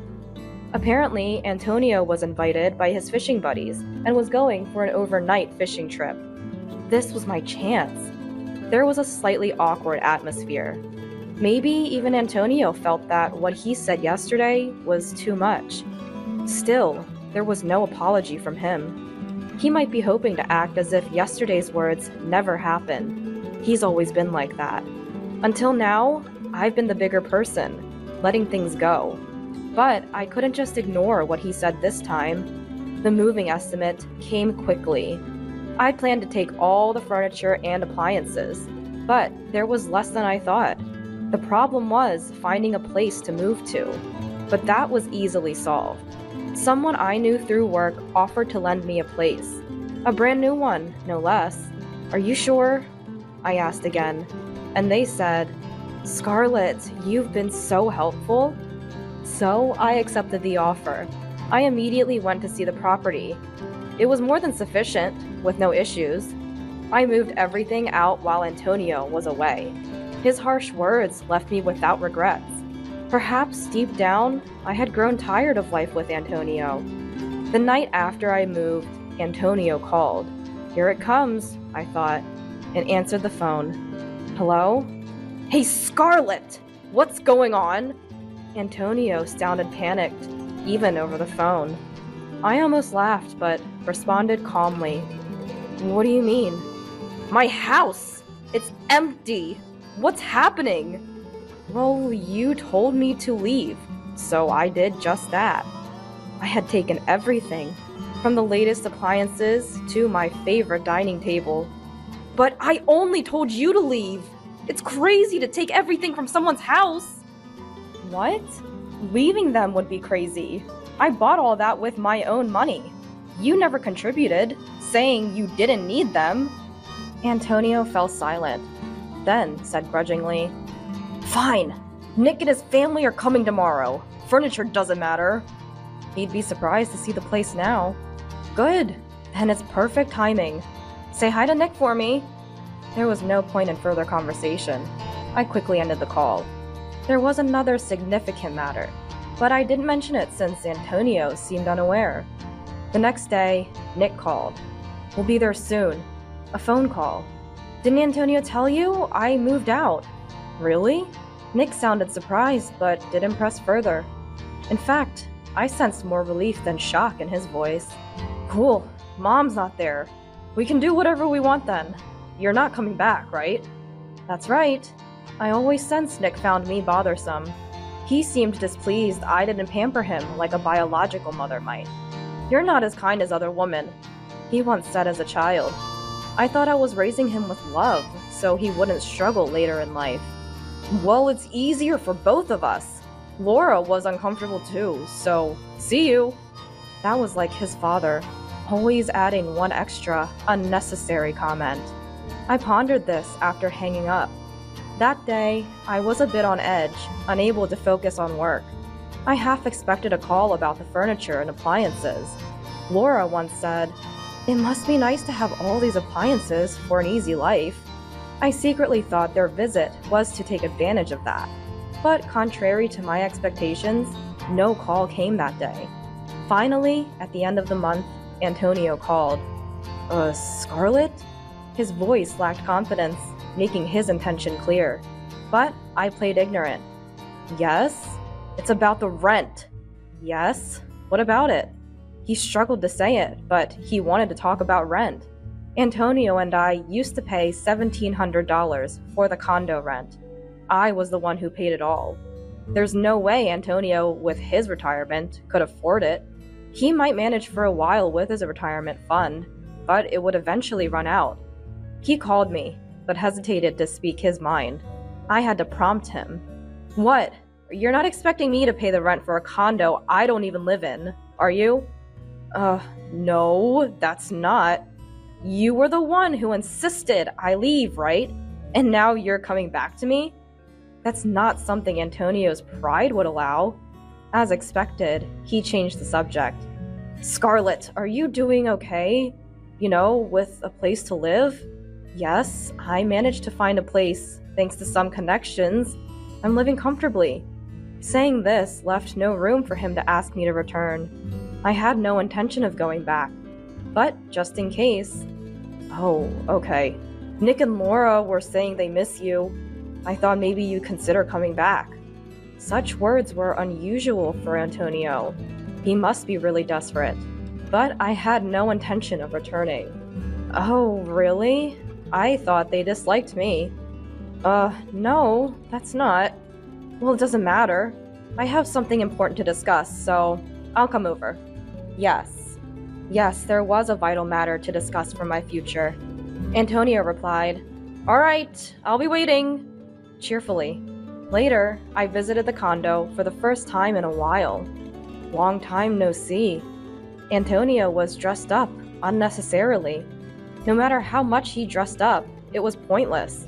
I walked down the hall and into the living room, where Nick and Laura were sitting.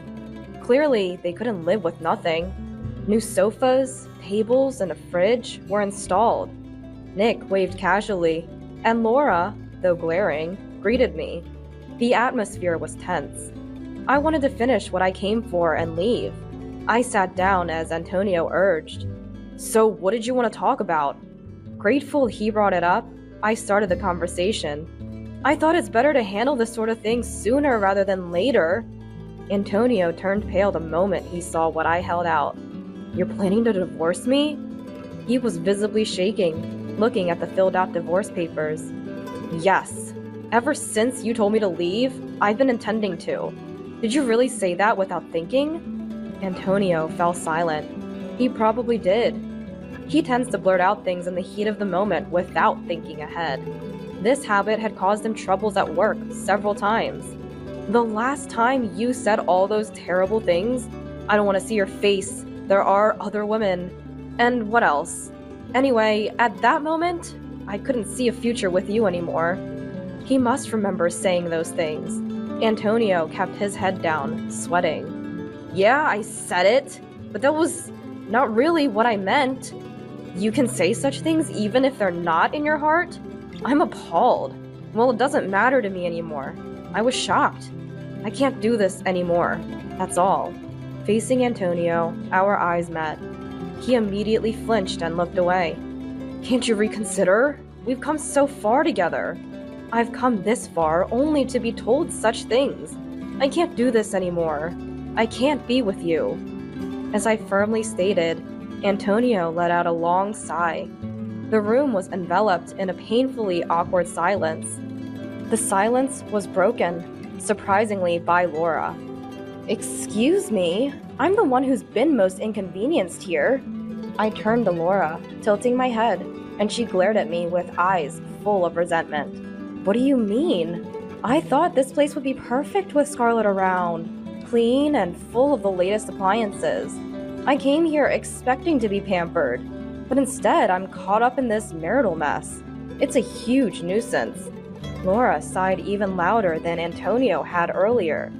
She was angry with me for not meeting her expectations of a princess-like pampering. That is a huge misunderstanding. If she's unhappy, she could go back to her own home or anywhere else. But she chose to stay here. When I said this, Laura's face turned red. What's with that attitude? I came all the way here for you. I never asked you to come. Laura looked like she was about to scream. Her breathing was heavy with anger. But it's absurd!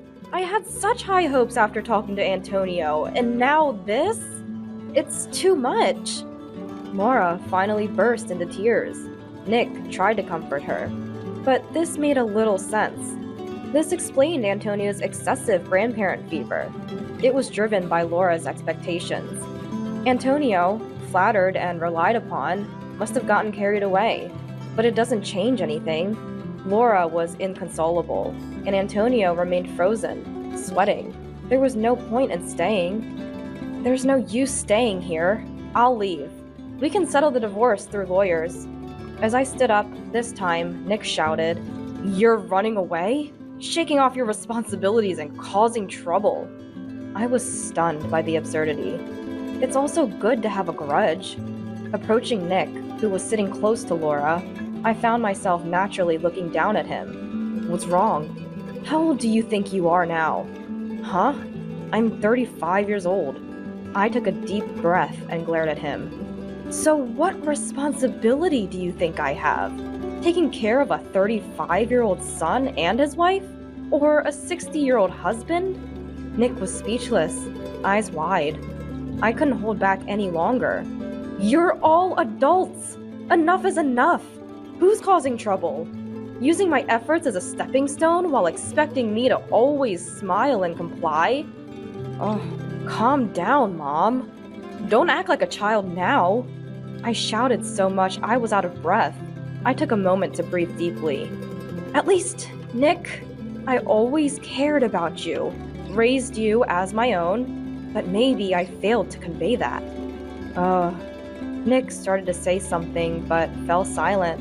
I grabbed my things and quickly left the room. No one followed me. Later, Antonio agreed to the divorce easily. No alimony. He mentioned moving out since he couldn't afford the condo. Antonio had never done housework before. Living alone would be hard for him. The letter passed through the lawyer, written in Antonio's familiar handwriting. "Thank you for everything," simply said. He tried to reconcile, but I firmly refused, and he seemed depressed. Nick and Laura decided to go back to Laura's family home. Laura complained, but Nick persuaded her.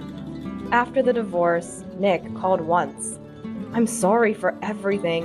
I'll try to be a parent like you," he said shyly. Maybe Nick hadn't hated me as much as I thought. I ended up buying the new house I was renting and still live there. Work is going well. I was tired right after the divorce, but now I feel refreshed. It's nice not having to take care of anyone. I'm not sure how many years I have left to work, but I'll do my best. Enjoying my private life too, and secretly, I still wish for Nick's happiness.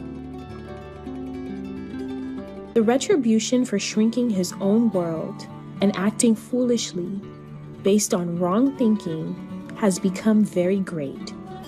This is the end of the person I admired. I never thought something like this would happen. My name is Amelia.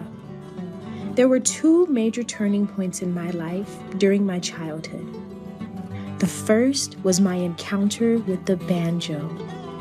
In the 3rd grade, I happened to come across a TV feature about the banjo.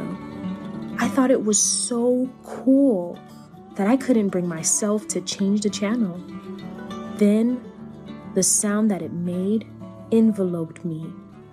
The energetic and rhythmic sounds became more and more intense, turning into a torrent.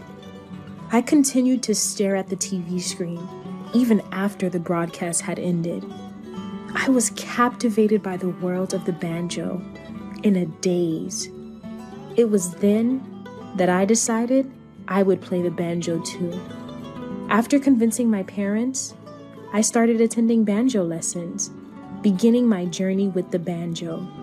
It was the start of what would become my lifelong pursuit. By chance, I joined a banjo school of a certain style near my home. The banjo is often used in bluegrass music, a genre influenced by traditional folk music, with varying styles and techniques developed in different regions. Another turning point came suddenly in the 6th grade. About 2 hours after having dinner with my family, I suddenly felt sick and vomited. My eyelids swelled, my throat itched, and I felt difficulty breathing. Alarmed by my sudden condition, my parents called an ambulance. and I was taken to the hospital for treatment. It turned out I had developed a shellfish allergy. Indeed, we had crab and shrimp for dinner. Boiled crab and shrimp chili, my favorites, made for an exciting dinner. Allergies can sometimes suddenly manifest after being dormant. My favorite foods had become my worst enemies in that moment. This allergy, showing typical immediate type food allergic reactions, persisted into adulthood without developing any tolerance. Eating these foods was essentially ingesting poison. Despite longing for my once favorite foods, I couldn't return to them. Regular allergy tests showed no signs of improvement. Checking ingredients before meals became a tedious task. While my diet faced restrictions, my banjo skills improved significantly. I was a third grader when I started playing, and when I was in the 6th grade, I brilliantly won first place in the junior division of a contest.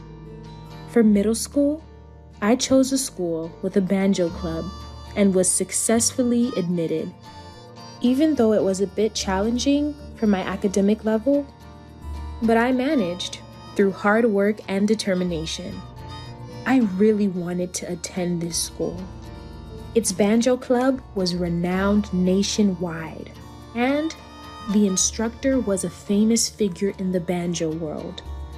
I joined the club as soon as I enrolled, being the first choice. The person who welcomed me was the instructor, the prominent musician Evelyn. She belonged to the same banjo school as I did, and had been a judge in the contest where I won first place. Under Evelyn's guidance, I started exploring the banjo world with new friends. During my middle school years, we achieved national victory.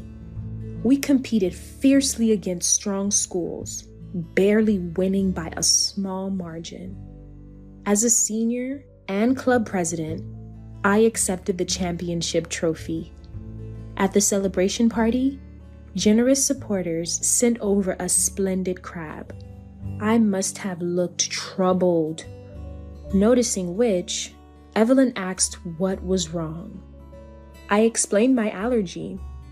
Evelyn seemed to learn about shellfish allergies for the first time and immediately started searching on her cell phone.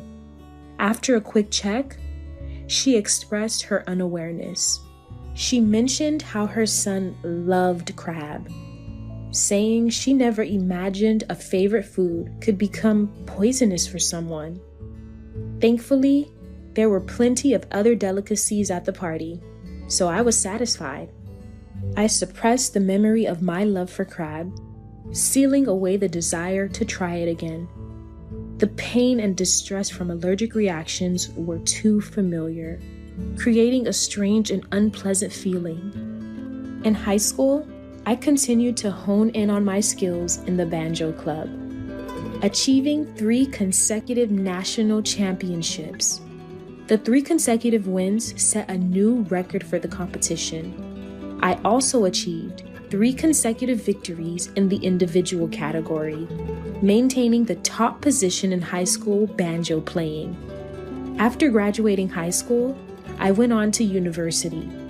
When I thanked Evelyn for her 6 years of guidance, she smiled and said it wasn't a goodbye, as we were from the same school of banjo and would likely collaborate again. In university, I continued playing the banjo.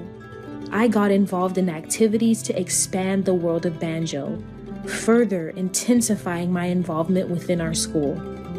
In my 3rd year of university, Evelyn transferred to our school studio as the head. Evelyn, too, had continued to excel and solidify her position within our school during this time. Thus, we started working together again. Once, Evelyn sprained her ankle. Her foot swelled up, making it difficult to walk. She was rubbing her painful foot, calling for a ride. The person who arrived was a man, about my age, introduced as Evelyn's son, Oliver. Together, we supported Evelyn and took her home. As we were about to leave, after laying Evelyn down, Oliver invited me to stay for coffee. While having coffee, I learned a lot about Evelyn from Oliver. Evelyn had divorced her husband, Jackson, 10 years ago, raising Oliver alone. The divorce was due to Evelyn's intense focus on the banjo, leading to neglect at home and worsening their relationship. Evelyn had promised to raise Oliver well to gain custody, and she did just that. Oliver remarked that it's great to have passions, but losing sight of everything else isn't good. He said he regularly meets and communicates with Jackson. Oliver, who loves crab, jokingly said that despite his parents often treating him to it to get his attention, he gets tired of the crab attacks.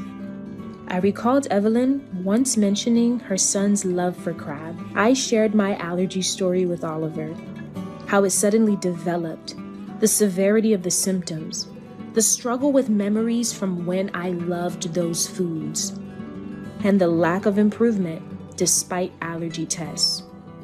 Oliver empathized, saying it must be tough to have your favorite food turn poisonous. He wasn't sure how he'd cope if it had happened to him with crab. He hoped I'd recover soon and be able to enjoy it again. Oliver's kindness and generosity led us to meet and talk regularly. Oliver, a university student a year ahead of me, chose a major trading company for his career, aspiring to introduce wonderful products from around the world to Japan. His eyes sparkled as he talked about his dream, which made my heart flutter. The following year, as I graduated from university, I got a job at our school's association office. I continued to play the banjo while working there. The office accepted my wish to juggle both roles. I worked towards polishing my banjo skills and increasing its social recognition. Evelyn's support was instrumental in this job opportunity.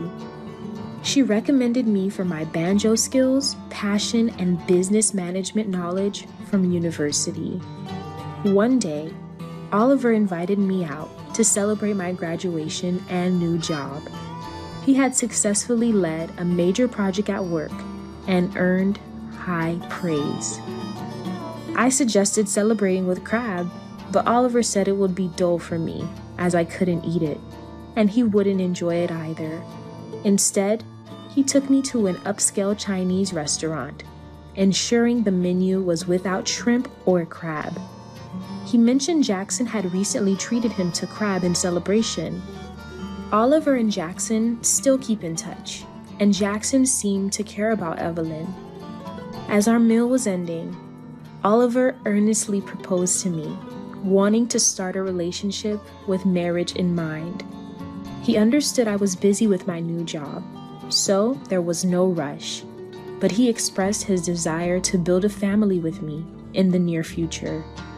His seriousness moved me, and I found myself tearing up. I had fallen for him more than I realized, and so we became engaged.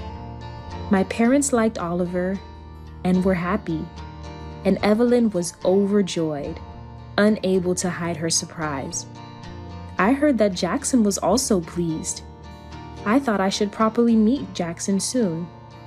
About a year later, as my work and banjo activities were going smoothly and Oliver's career was picking up, we got married.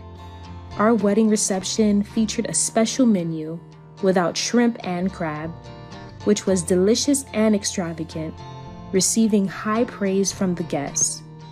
I met Jackson for the first time then. He seemed kind and reliable, much like Oliver. Jackson appeared more nervous than us, the bride and groom, as it had been a while since he last saw Evelyn.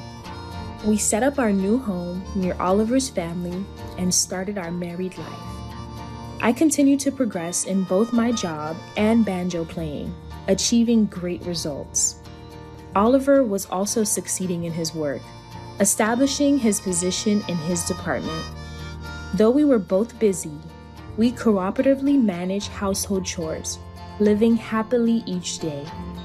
Evelyn was getting more administrative work within the school, struggling to find time for her own practice, which seemed to cause her anxiety and impatience.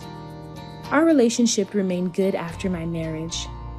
Though we were teacher and student, colleagues, and had become like family, I felt our relationship was changing, slightly due to Evelyn's recent restlessness. Later, I began teaching as well as performing, recognized by the association for my skills. Oliver was thrilled for me, and Evelyn seemed happy too, but her reaction was somewhat subdued, which concerned me. 1.5 years into our marriage, 2 significant events occurred. The first was my pregnancy, revealed during a medical checkup for recent ill health. Oliver and I were expecting a new member of our family. Oliver was overjoyed, nearly in tears, literally jumping for joy. I was in disbelief about becoming a mother, smiling at the thought of our child. The second event was my selection as the representative for our banjo school in a biennial banjo performance competition. This event, where selected players from each school compete, is a significant event to showcase skills and the reputation of the school. Evelyn was also considered for the competition and showed interest, but I was chosen and she was not. Whether this was the cause, I couldn't be sure. But Evelyn's attitude towards me became colder and more distant. I hoped it was temporary and maintained my usual approach to her, thinking the baby might help mend our relationship. Around this time, Oliver got a promotion. Successfully completing projects and expanding profits, he was appointed as a department head, the youngest to do so. I was feeling utterly happy with all these joyous events. Evelyn invited us to a dinner to celebrate these occasions. I was pleased that Evelyn, who had been a bit distant recently, made the suggestion, and Oliver and I happily accepted. Oliver was delighted too, and jokingly said he had a surprise planned, though I had no idea what it could be. On the day of the celebration dinner at Oliver's family home, the table was filled with various dishes. When I saw all the dishes, I froze in shock. This was because the crabs were placed in their respective places. Evelyn, I can't eat crab. I know. This is prepared for Oliver. Yours is special, so it's okay. She explained that the crab was an expensive one, costing hundreds of dollars each, indeed looking splendid and delicious. But for me, whether exquisite or plain, it was something I couldn't eat. The world has advanced so much nowadays with technology. There's fake food that's very close to the real thing. This is, imitation crab, kanikama. Alternative foods have been evolving, and among them, imitation crab, or kanikama, has reached a point where its appearance and taste are indistinguishable from the real thing. Evelyn wanted me to experience the feeling of eating crab to alleviate any frustration. Oliver was initially surprised to see the crab on the table, but after hearing Evelyn's explanation, he suggested that I relax and enjoy. I agreed to Evelyn's proposal and sat down, and the celebratory meal began. Even knowing it was kanikama, I hesitantly tried a bite. Indeed, it did seem just like the real thing. reminding me of the taste from long ago. I realized this was the flavor I had longed for but couldn't have. I was astonished by the quality of the modern kanikama. Seeing me, Oliver seemed happy too. Wanting to experience the taste again, I took another bite, but immediately spat it out, feeling something was off, and threw all the crab on my plate into the kitchen trash. Oliver was shocked. "Why are you wasting food like this? It's just imitation crab, and my mom prepared it, especially for you."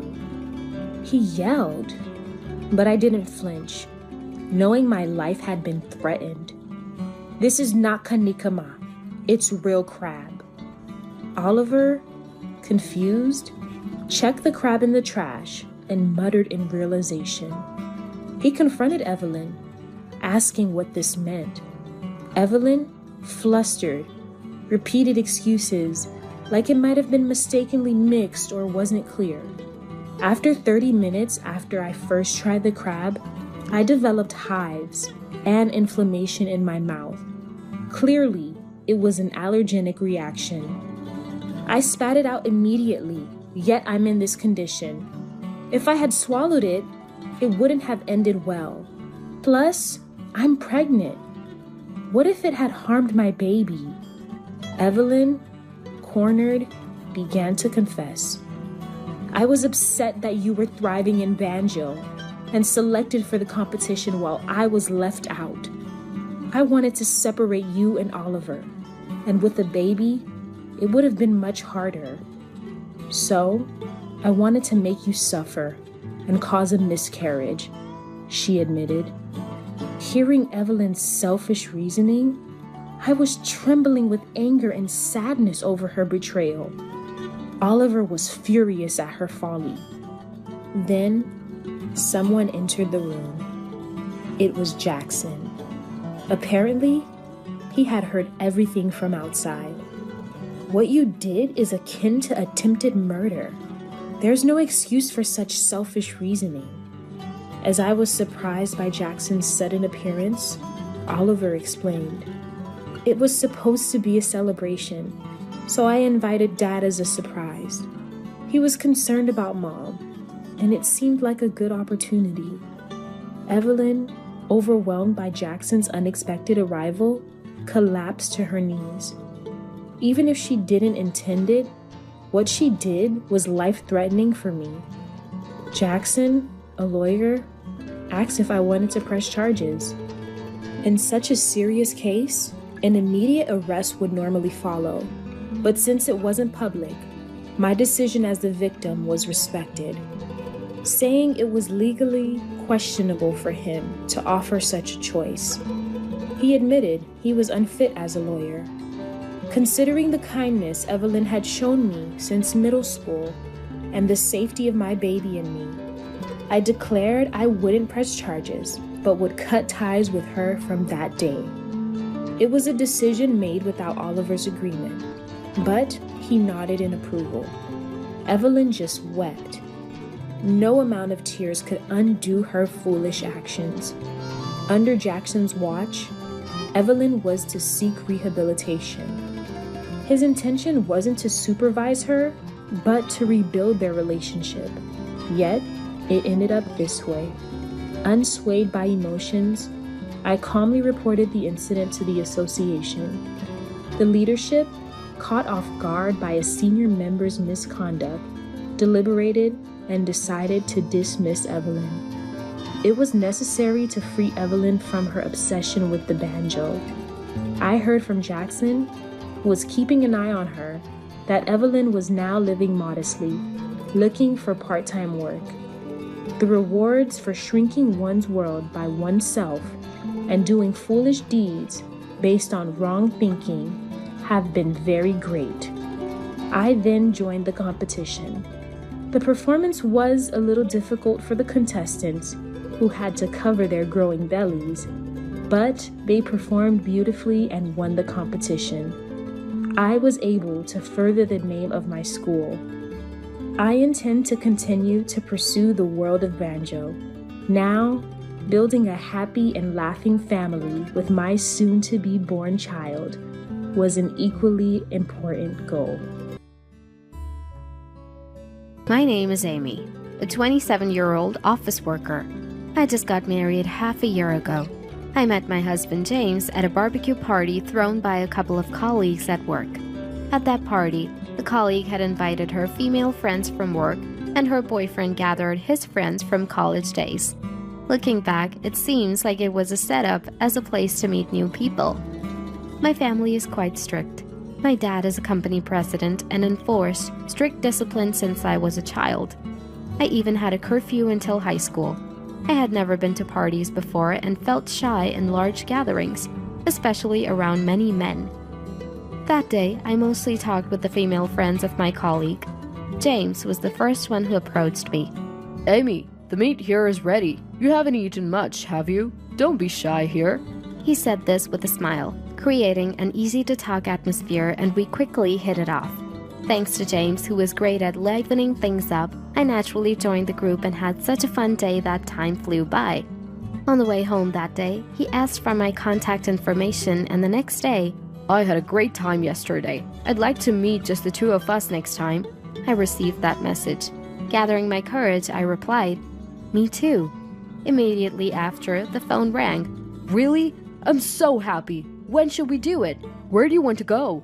My heart raced with such exchanges. I was so happy when he asked me out at the end of our first date that I said yes right away. After one of our dates, he was driving me home, and when we arrived at my house, he seemed a bit surprised. Amy comes from a wealthy family. I heard a bit around about it at the barbecue. Wow, what a mansion. Is your dad the president? Yes, kind of. Do you know Davis Group? Davis? Of course, everyone knows it. Wow, so Amy is the daughter of such a big company's president. I'm not really a daughter of anything. No, I wonder if it's okay for someone like me to date you. If you have a fiancé or something, I'd like to know sooner rather than later. He said this seriously. Oh, what are you talking about? There's no one like that, and I want to marry someone I love. I have a brother and a younger brother, so I'm not going to take over. Really? Really. That conversation was only for that moment.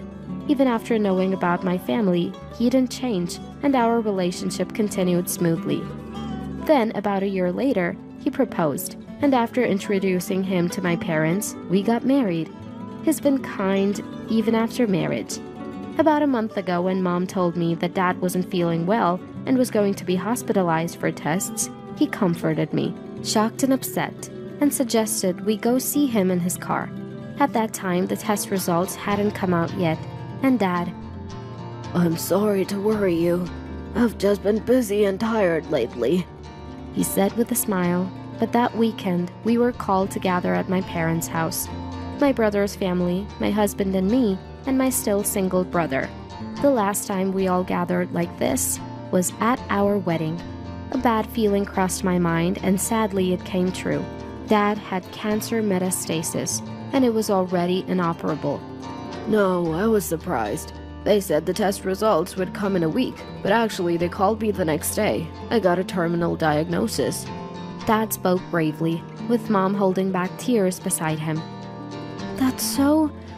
I couldn't stop crying, and my husband put his hand on my shoulder. My brothers couldn't believe it and couldn't find the words right away. But that doesn't mean I'm dying tomorrow. There's a lot I have to do, not just for the house, but as the head of the company. I need your help with many things. It seemed he was mainly speaking to my older brother. And James. Dad addressed my husband, who was comforting me. I'm sorry for this happening when you're newlyweds. Please take care of Amy. Of course, Mr. William. I'll do anything you need. I cried again at their words. Dad strongly wished not to be hospitalized, so he received palliative care at home. Fortunately, the medication worked well, and Dad was initially not bedridden much, thanks to his willpower. It's hard to believe he's seriously ill. He's so active, Mom said. The secretary, executives, and lawyers were informed, and Dad proceeded with what needed to be done. Mom dedicated herself to caring for him, and my brothers supported Dad both personally and professionally. My older brother, the heir, had built a house near our parents even after getting married, and my younger brother still lived at home. I also tried to stop by my parents' house after work and made sure to visit Dad on weekends. My husband came with me on weekends and said things like, "You don't have to cook dinner on those days you stop by your parents' house," for which I was grateful. One day when I stopped by my parents' house and came back, my husband was already home, and I heard voices from the living room. Maybe he's on the phone? I quietly entered the living room. "That's why, probably soon. He won't last much longer." I felt a wave of anxiety, thinking I heard something unsettling. What was that? What does it mean? "Whoa!" My husband, startled by my sudden entrance, quickly hung up the phone. "You're back! Welcome home!" I'm home. Hey, who are you talking to just now? What were you talking about? It wasn't about Dad, was it? "What are you saying? Of course not. I was just talking to a friend about a game. Remember that gamer guy?" But I thought I heard something about not lasting long. "That's about the game. He's in a tournament and having a tough time. Something about his opponent running out of items, and it's getting risky." Oh, I see. Sorry, I thought you were talking about Dad and got really scared. "Amy." My husband gently grasped my shoulder. "It makes me sad to be misunderstood like that. I do worry about Mr. William, and I still wonder if there's any way to cure him," he said earnestly. That's true. Sorry, James. You're always so kind. I just visited Dad and I guess I was feeling down. I haven't been eating much lately. "I see. I'm sorry I can't do more for you during this tough time, but it's not good to always look so sad. Maybe go out for coffee with friends sometimes." You're right. I felt relieved by his demeanor and guilty for doubting such a kind man. Then, a month later, despite our hopes, Dad passed away. Mom, my brothers, and I, who were called, made it in time for the final farewell, having so much to do immediately afterward. From the wake to the funeral and the changes in the company with my brother taking over as president helped distract me from the grief. There was no opposition to my younger brother becoming president, thanks to Dad's trusted senior staff. There are many who will support us. Mom seemed relieved. My brother's character and the way Dad had always valued the company and its employees paid off. The next weekend, the family gathered at the behest of our legal advisor. The primary topic was the inheritance, which was equally divided among the 3 children, amounting to approximately $300,000. I could tell my husband was surprised next to me. I was shocked by the unimaginable amount, grateful, yet wishing more than anything that Dad had lived longer.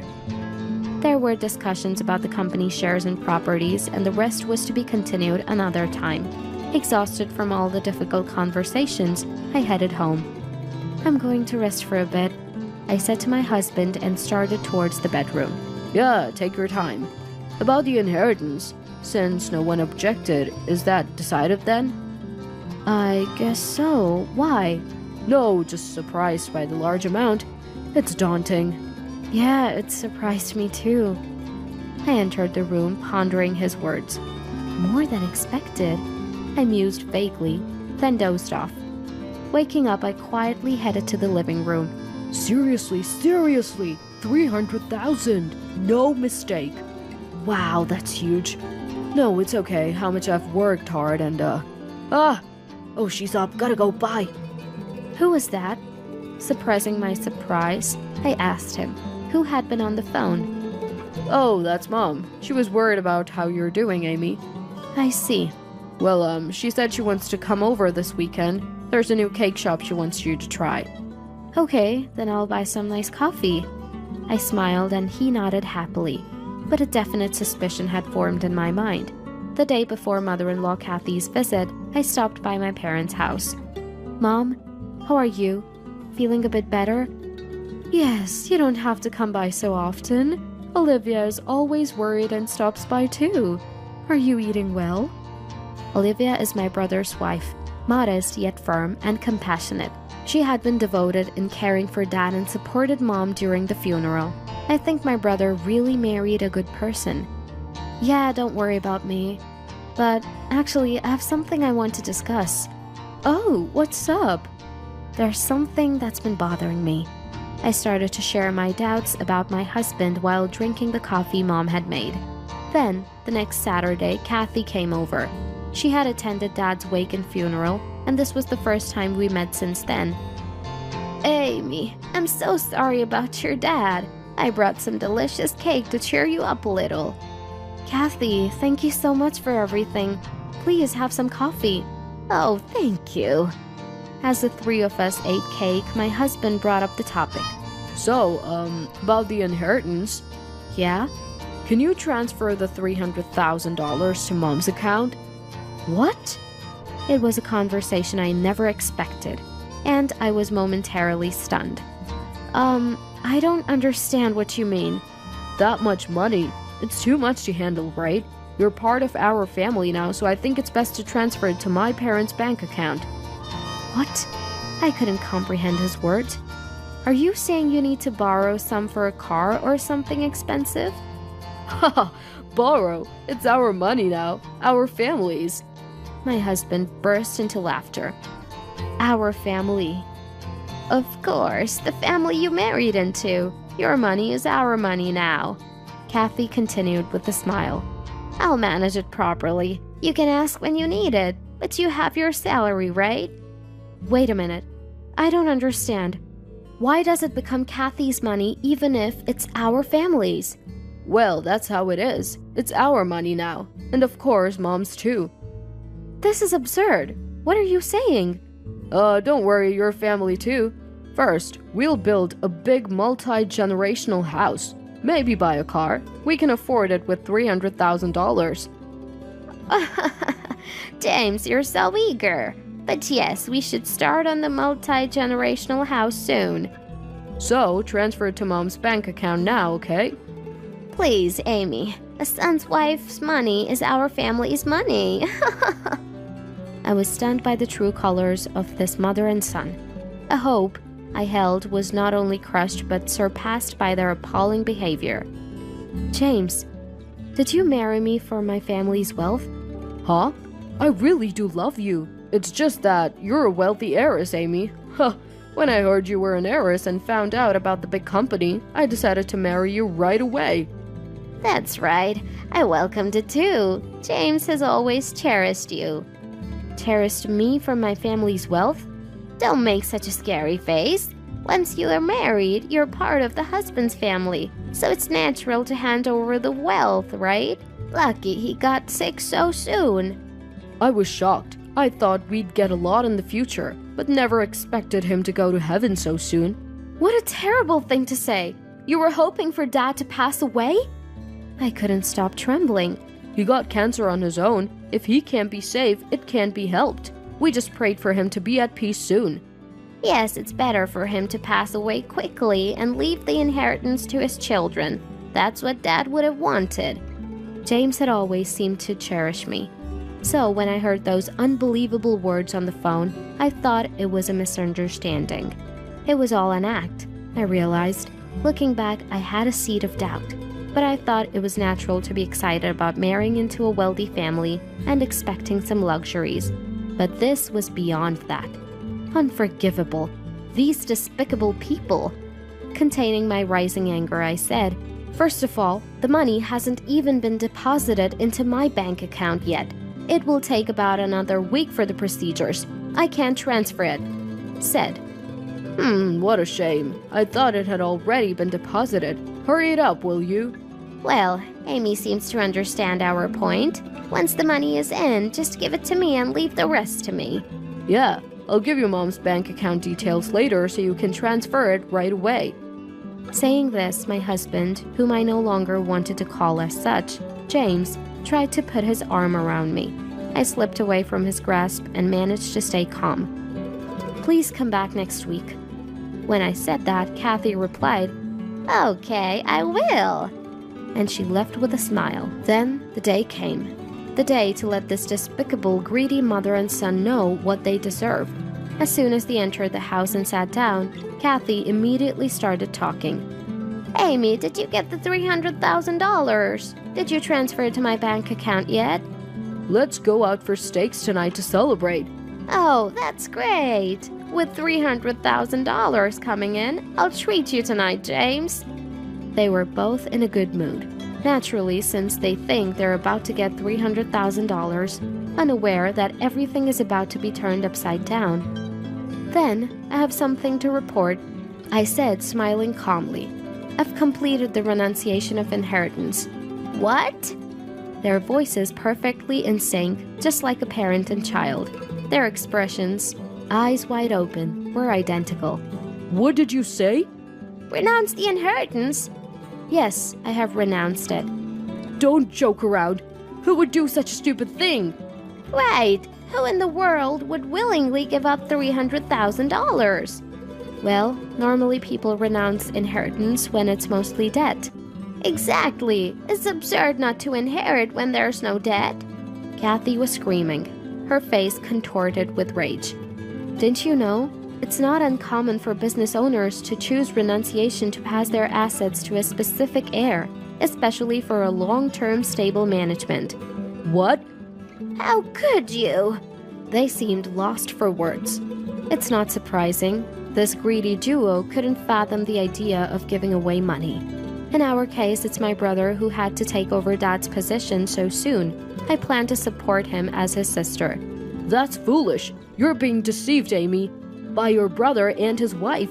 Right, his wife must be after the money. I replied to their frantic protests. Don't compare me to you, with a cold voice. This is my decision. My brother and his wife even said there's no need for you to renounce. She's a wonderful woman. If they said you don't have to renounce, then rethink it. I already said the process is complete.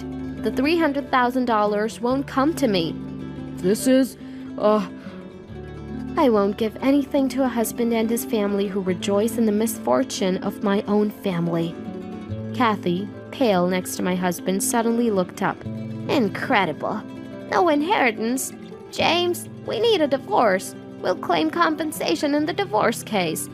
What? I exclaimed in surprise. Of course, you renounced the inheritance without any fault on James's part. Where's the proof that we were happy about your dad's misfortune or after the inheritance? We acted perfectly at the wake and the funeral. Such a slick talker, admitting to their act. The proof? You just admitted it, didn't you? If you stop this nonsense and apologize, I won't divorce you. Then, a sudden angry voice echoed in the living room. It's you who should be apologizing. I heard a calm male voice and turned to see Kathy frozen. Ah, you! Why are you here? Oh, Dad? James looked surprised too. There stood my father-in-law, Mark. I caught my mother's eye behind Mark and nodded. You've always been vain. I was happy when James married Amy, but I never imagined you were such people. I couldn't believe it until I heard it with my own ears. James, you too. Mark looked truly pained. What? Kathy and my husband looked bewildered.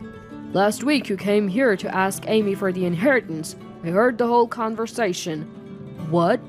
Everything has been recorded. Today too. What do you mean? James yelled at me.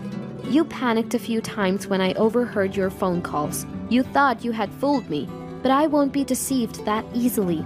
When Kathy said she was coming, I set my mobile phone to record mode just in case. Indeed, the day before Kathy's visit, I stopped by my parents' house and consulted with my mom and our lawyer. Mom was shocked. Such a thing is unthinkable. I was surprised, but the reality was worse than imagined, and I decided to renounce my inheritance and started the process immediately on Monday. I also contacted Mark, who was shocked to learn of his wife and son's actions and apologized profusely. I can't stay with a person like you. Are you serious? This is all a misunderstanding. William was a humble man with great humanity, despite being the president of a company.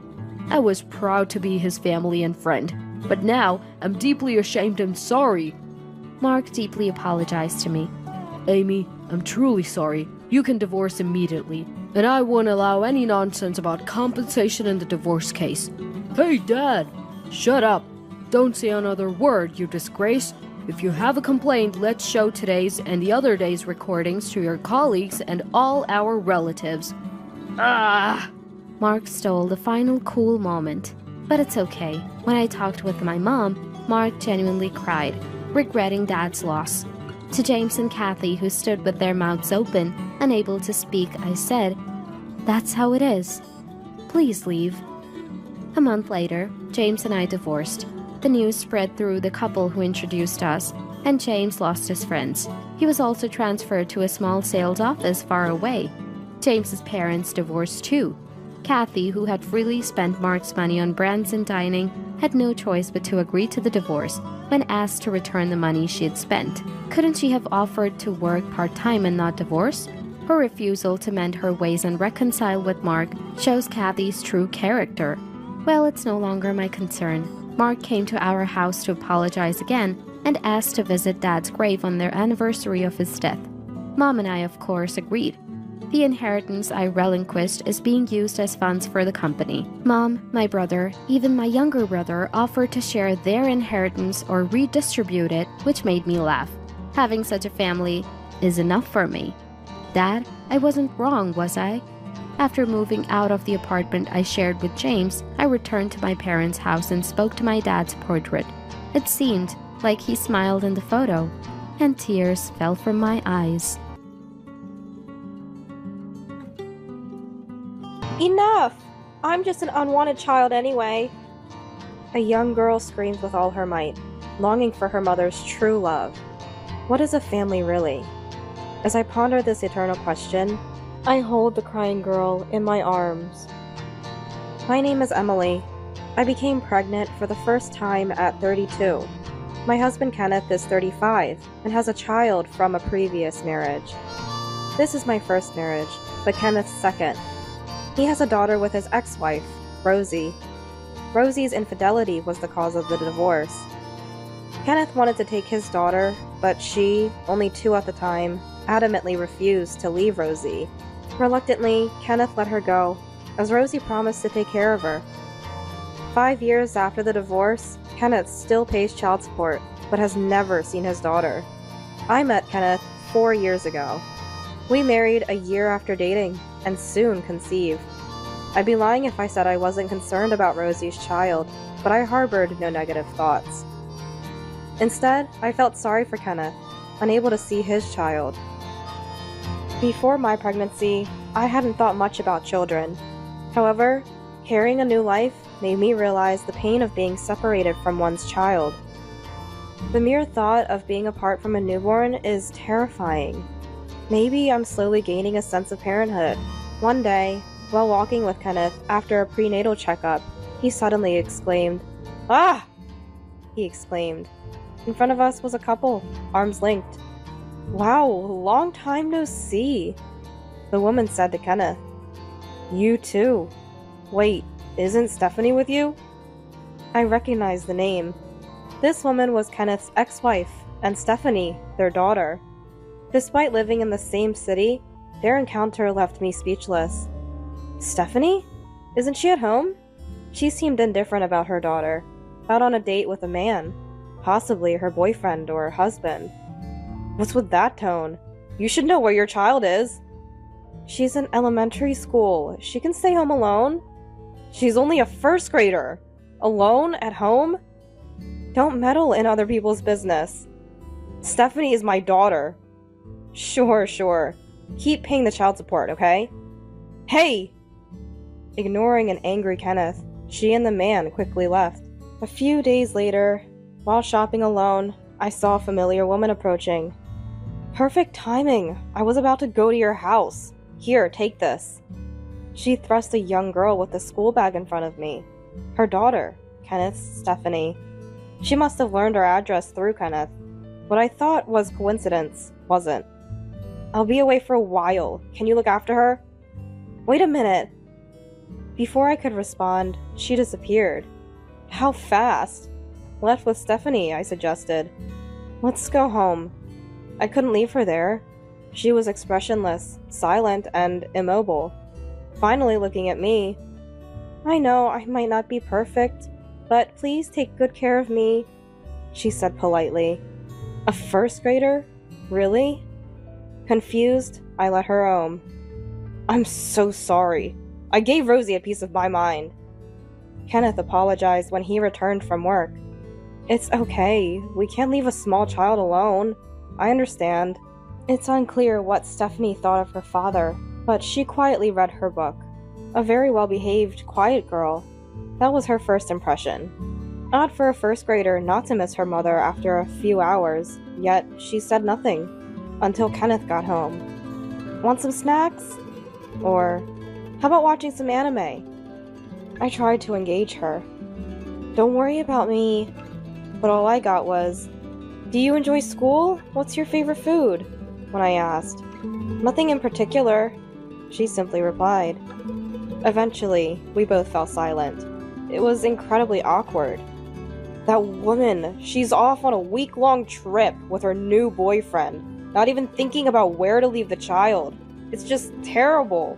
How did she handle these situations before? Probably our recent accidental meeting made her think she found the perfect place to leave Stephanie. Her parents are long gone, Kenneth murmured softly, filling the air with a sense of helplessness. For a week, Stephanie remained a good girl. You might think that's good, right?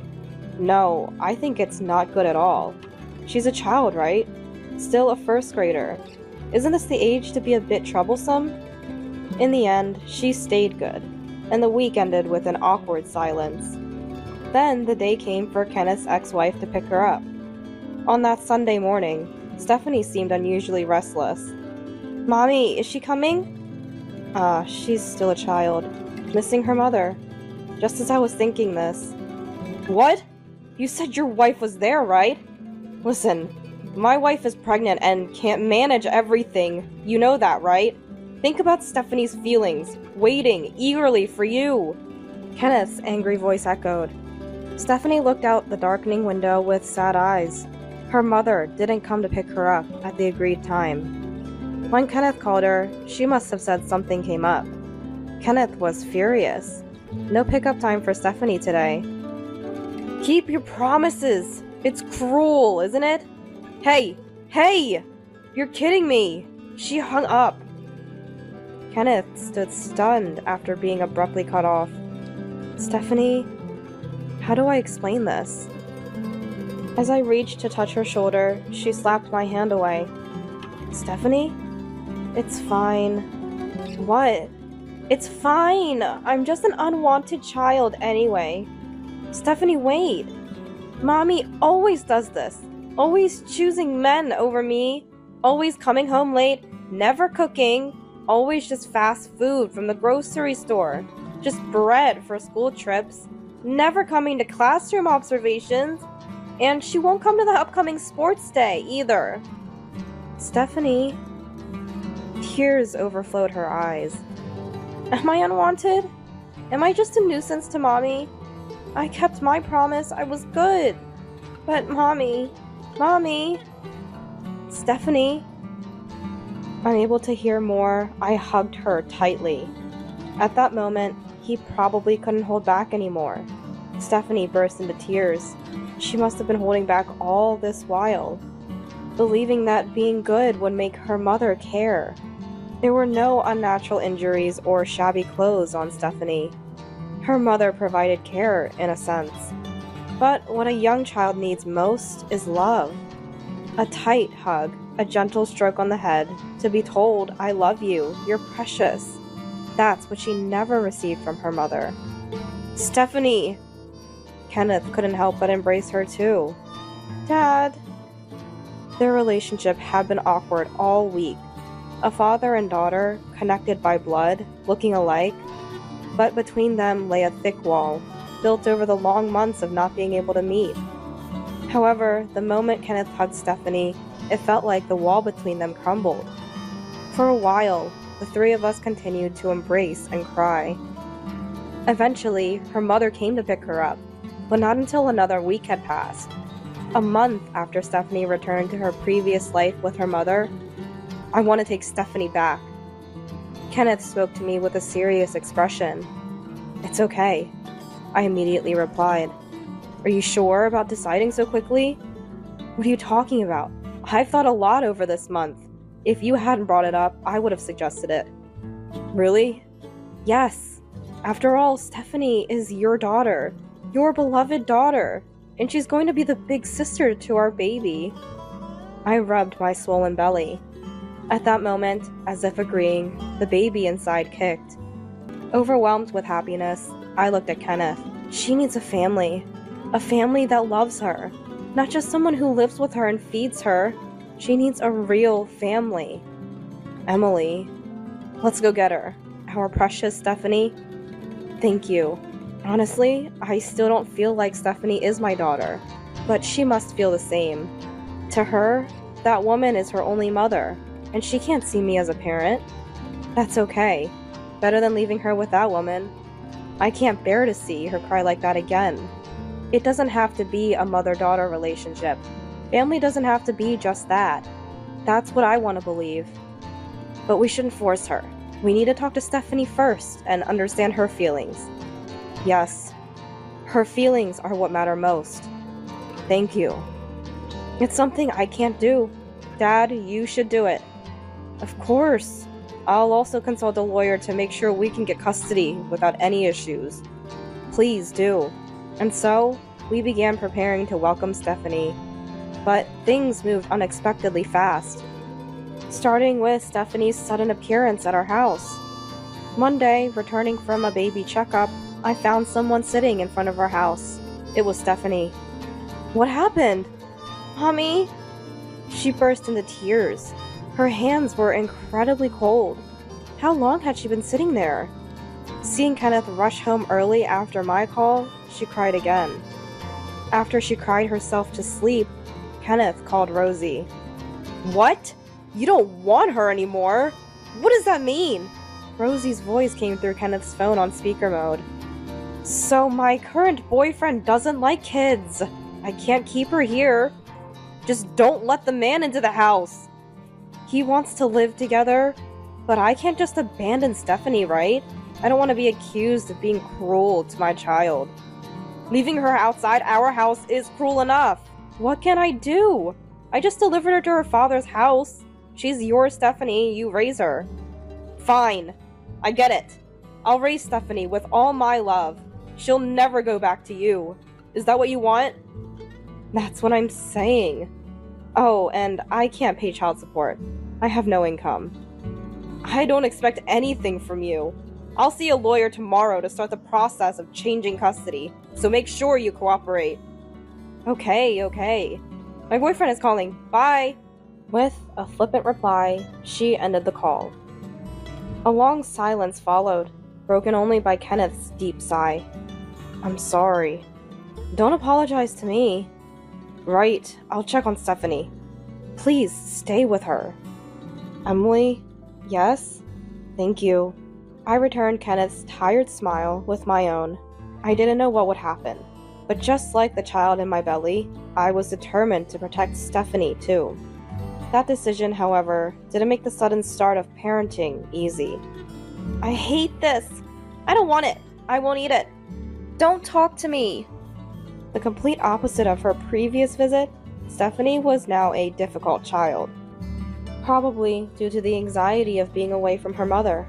She needed to vent her feelings. I endured patiently.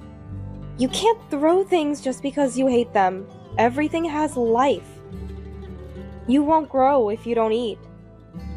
You can't communicate if you just keep to yourself. Tell me about yourself, Stephanie.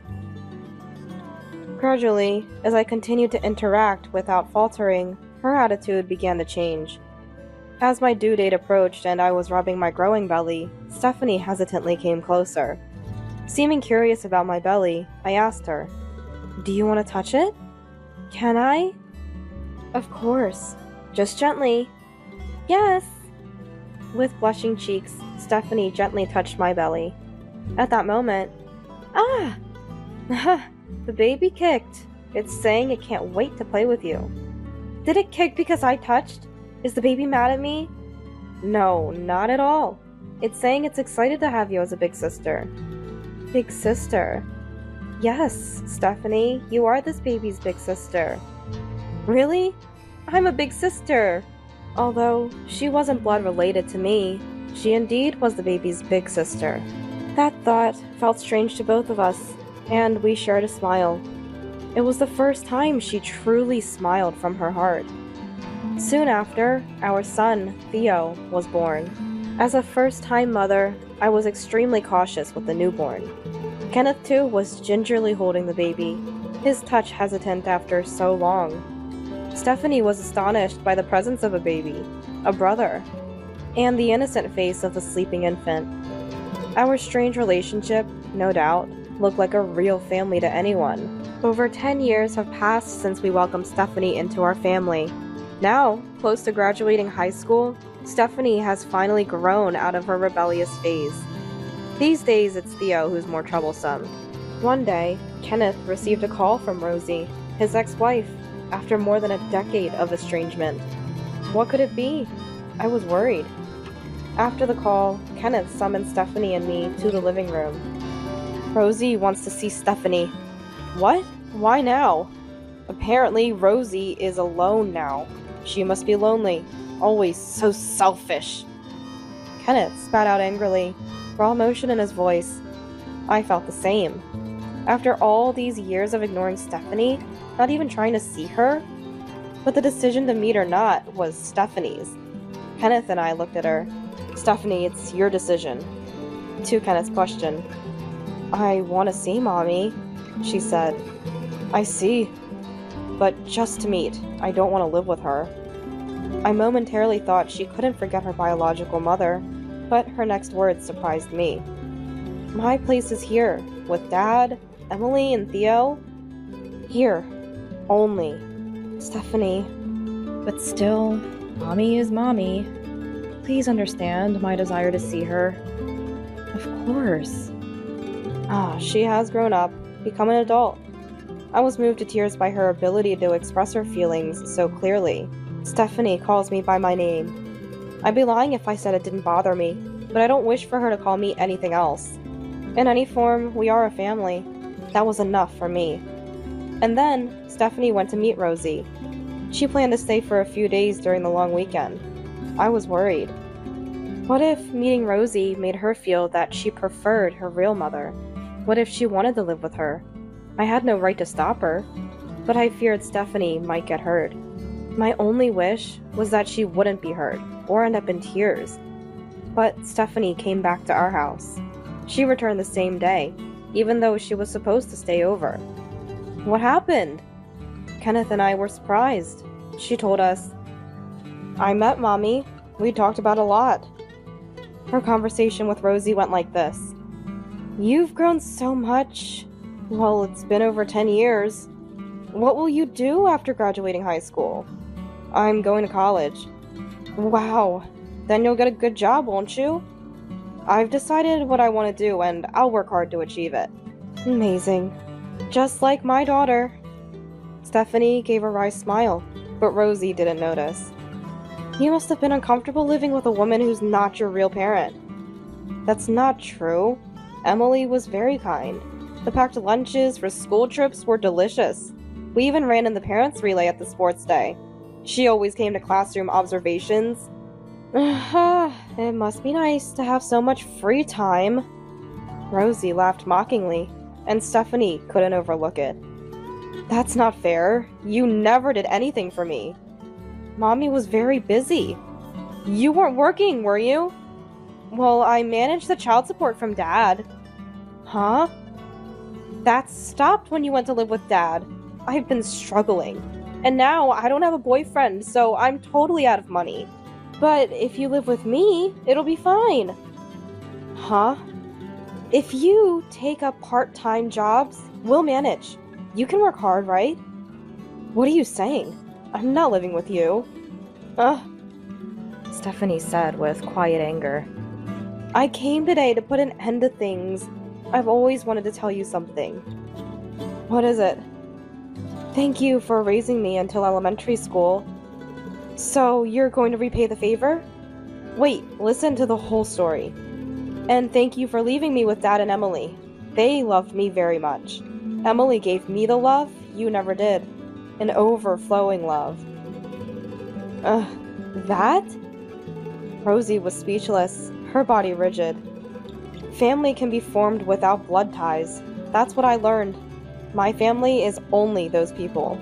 Mommy is mommy, but not family. I wanted to say goodbye properly. Goodbye, Mommy. I won't see you again. Wait! What about my life? That's not my concern. Find another boyfriend? Sorry, I'm really sorry. If you resent me for the past, I apologize. So, no need to apologize. I don't resent you. I'm thankful for letting me meet my current family. So that? Stephanie shook off Rosie's begging arms, smiled again, and said, "Goodbye."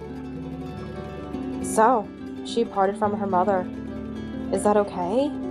Yes, I intended to do that from the start. I won't meet her again. Didn't I say?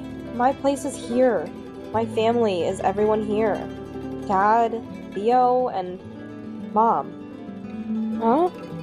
I was momentarily confused by what she called me. Surprised, Stephanie. Making a funny face, she said with a laugh. What did you just say? Mommy is mommy, Dad is dad, Theo is my brother, and Emily is Mom, right? Her cheeks flushed with a shy blush. Mom, Stephanie repeated, and I couldn't hold back anymore. Stephanie! Wow! She looked puzzled as she embraced me, tears streaming down my face. Really, Mom always cries so easily, she said, laughing. After that, the whereabouts of that woman who fell into debt remained unknown. Our family's connection with her was completely severed. Hey Stephanie, you forgot your lunch money? Oh no, I have a part-time job and we'll be home late today. Call me when you get to the station. I'll come pick you up. No need for that. It is necessary. It's dangerous. Alright, I understand. You worry too much. What kind of mom wouldn't worry about her daughter? Stephanie, now a university student, seems busy, but happy with her student life. Her constant smiles make me happy too. I'm off then, Mom. She waves as she leaves. I too smile and wave back, wishing happiness for our family today as well.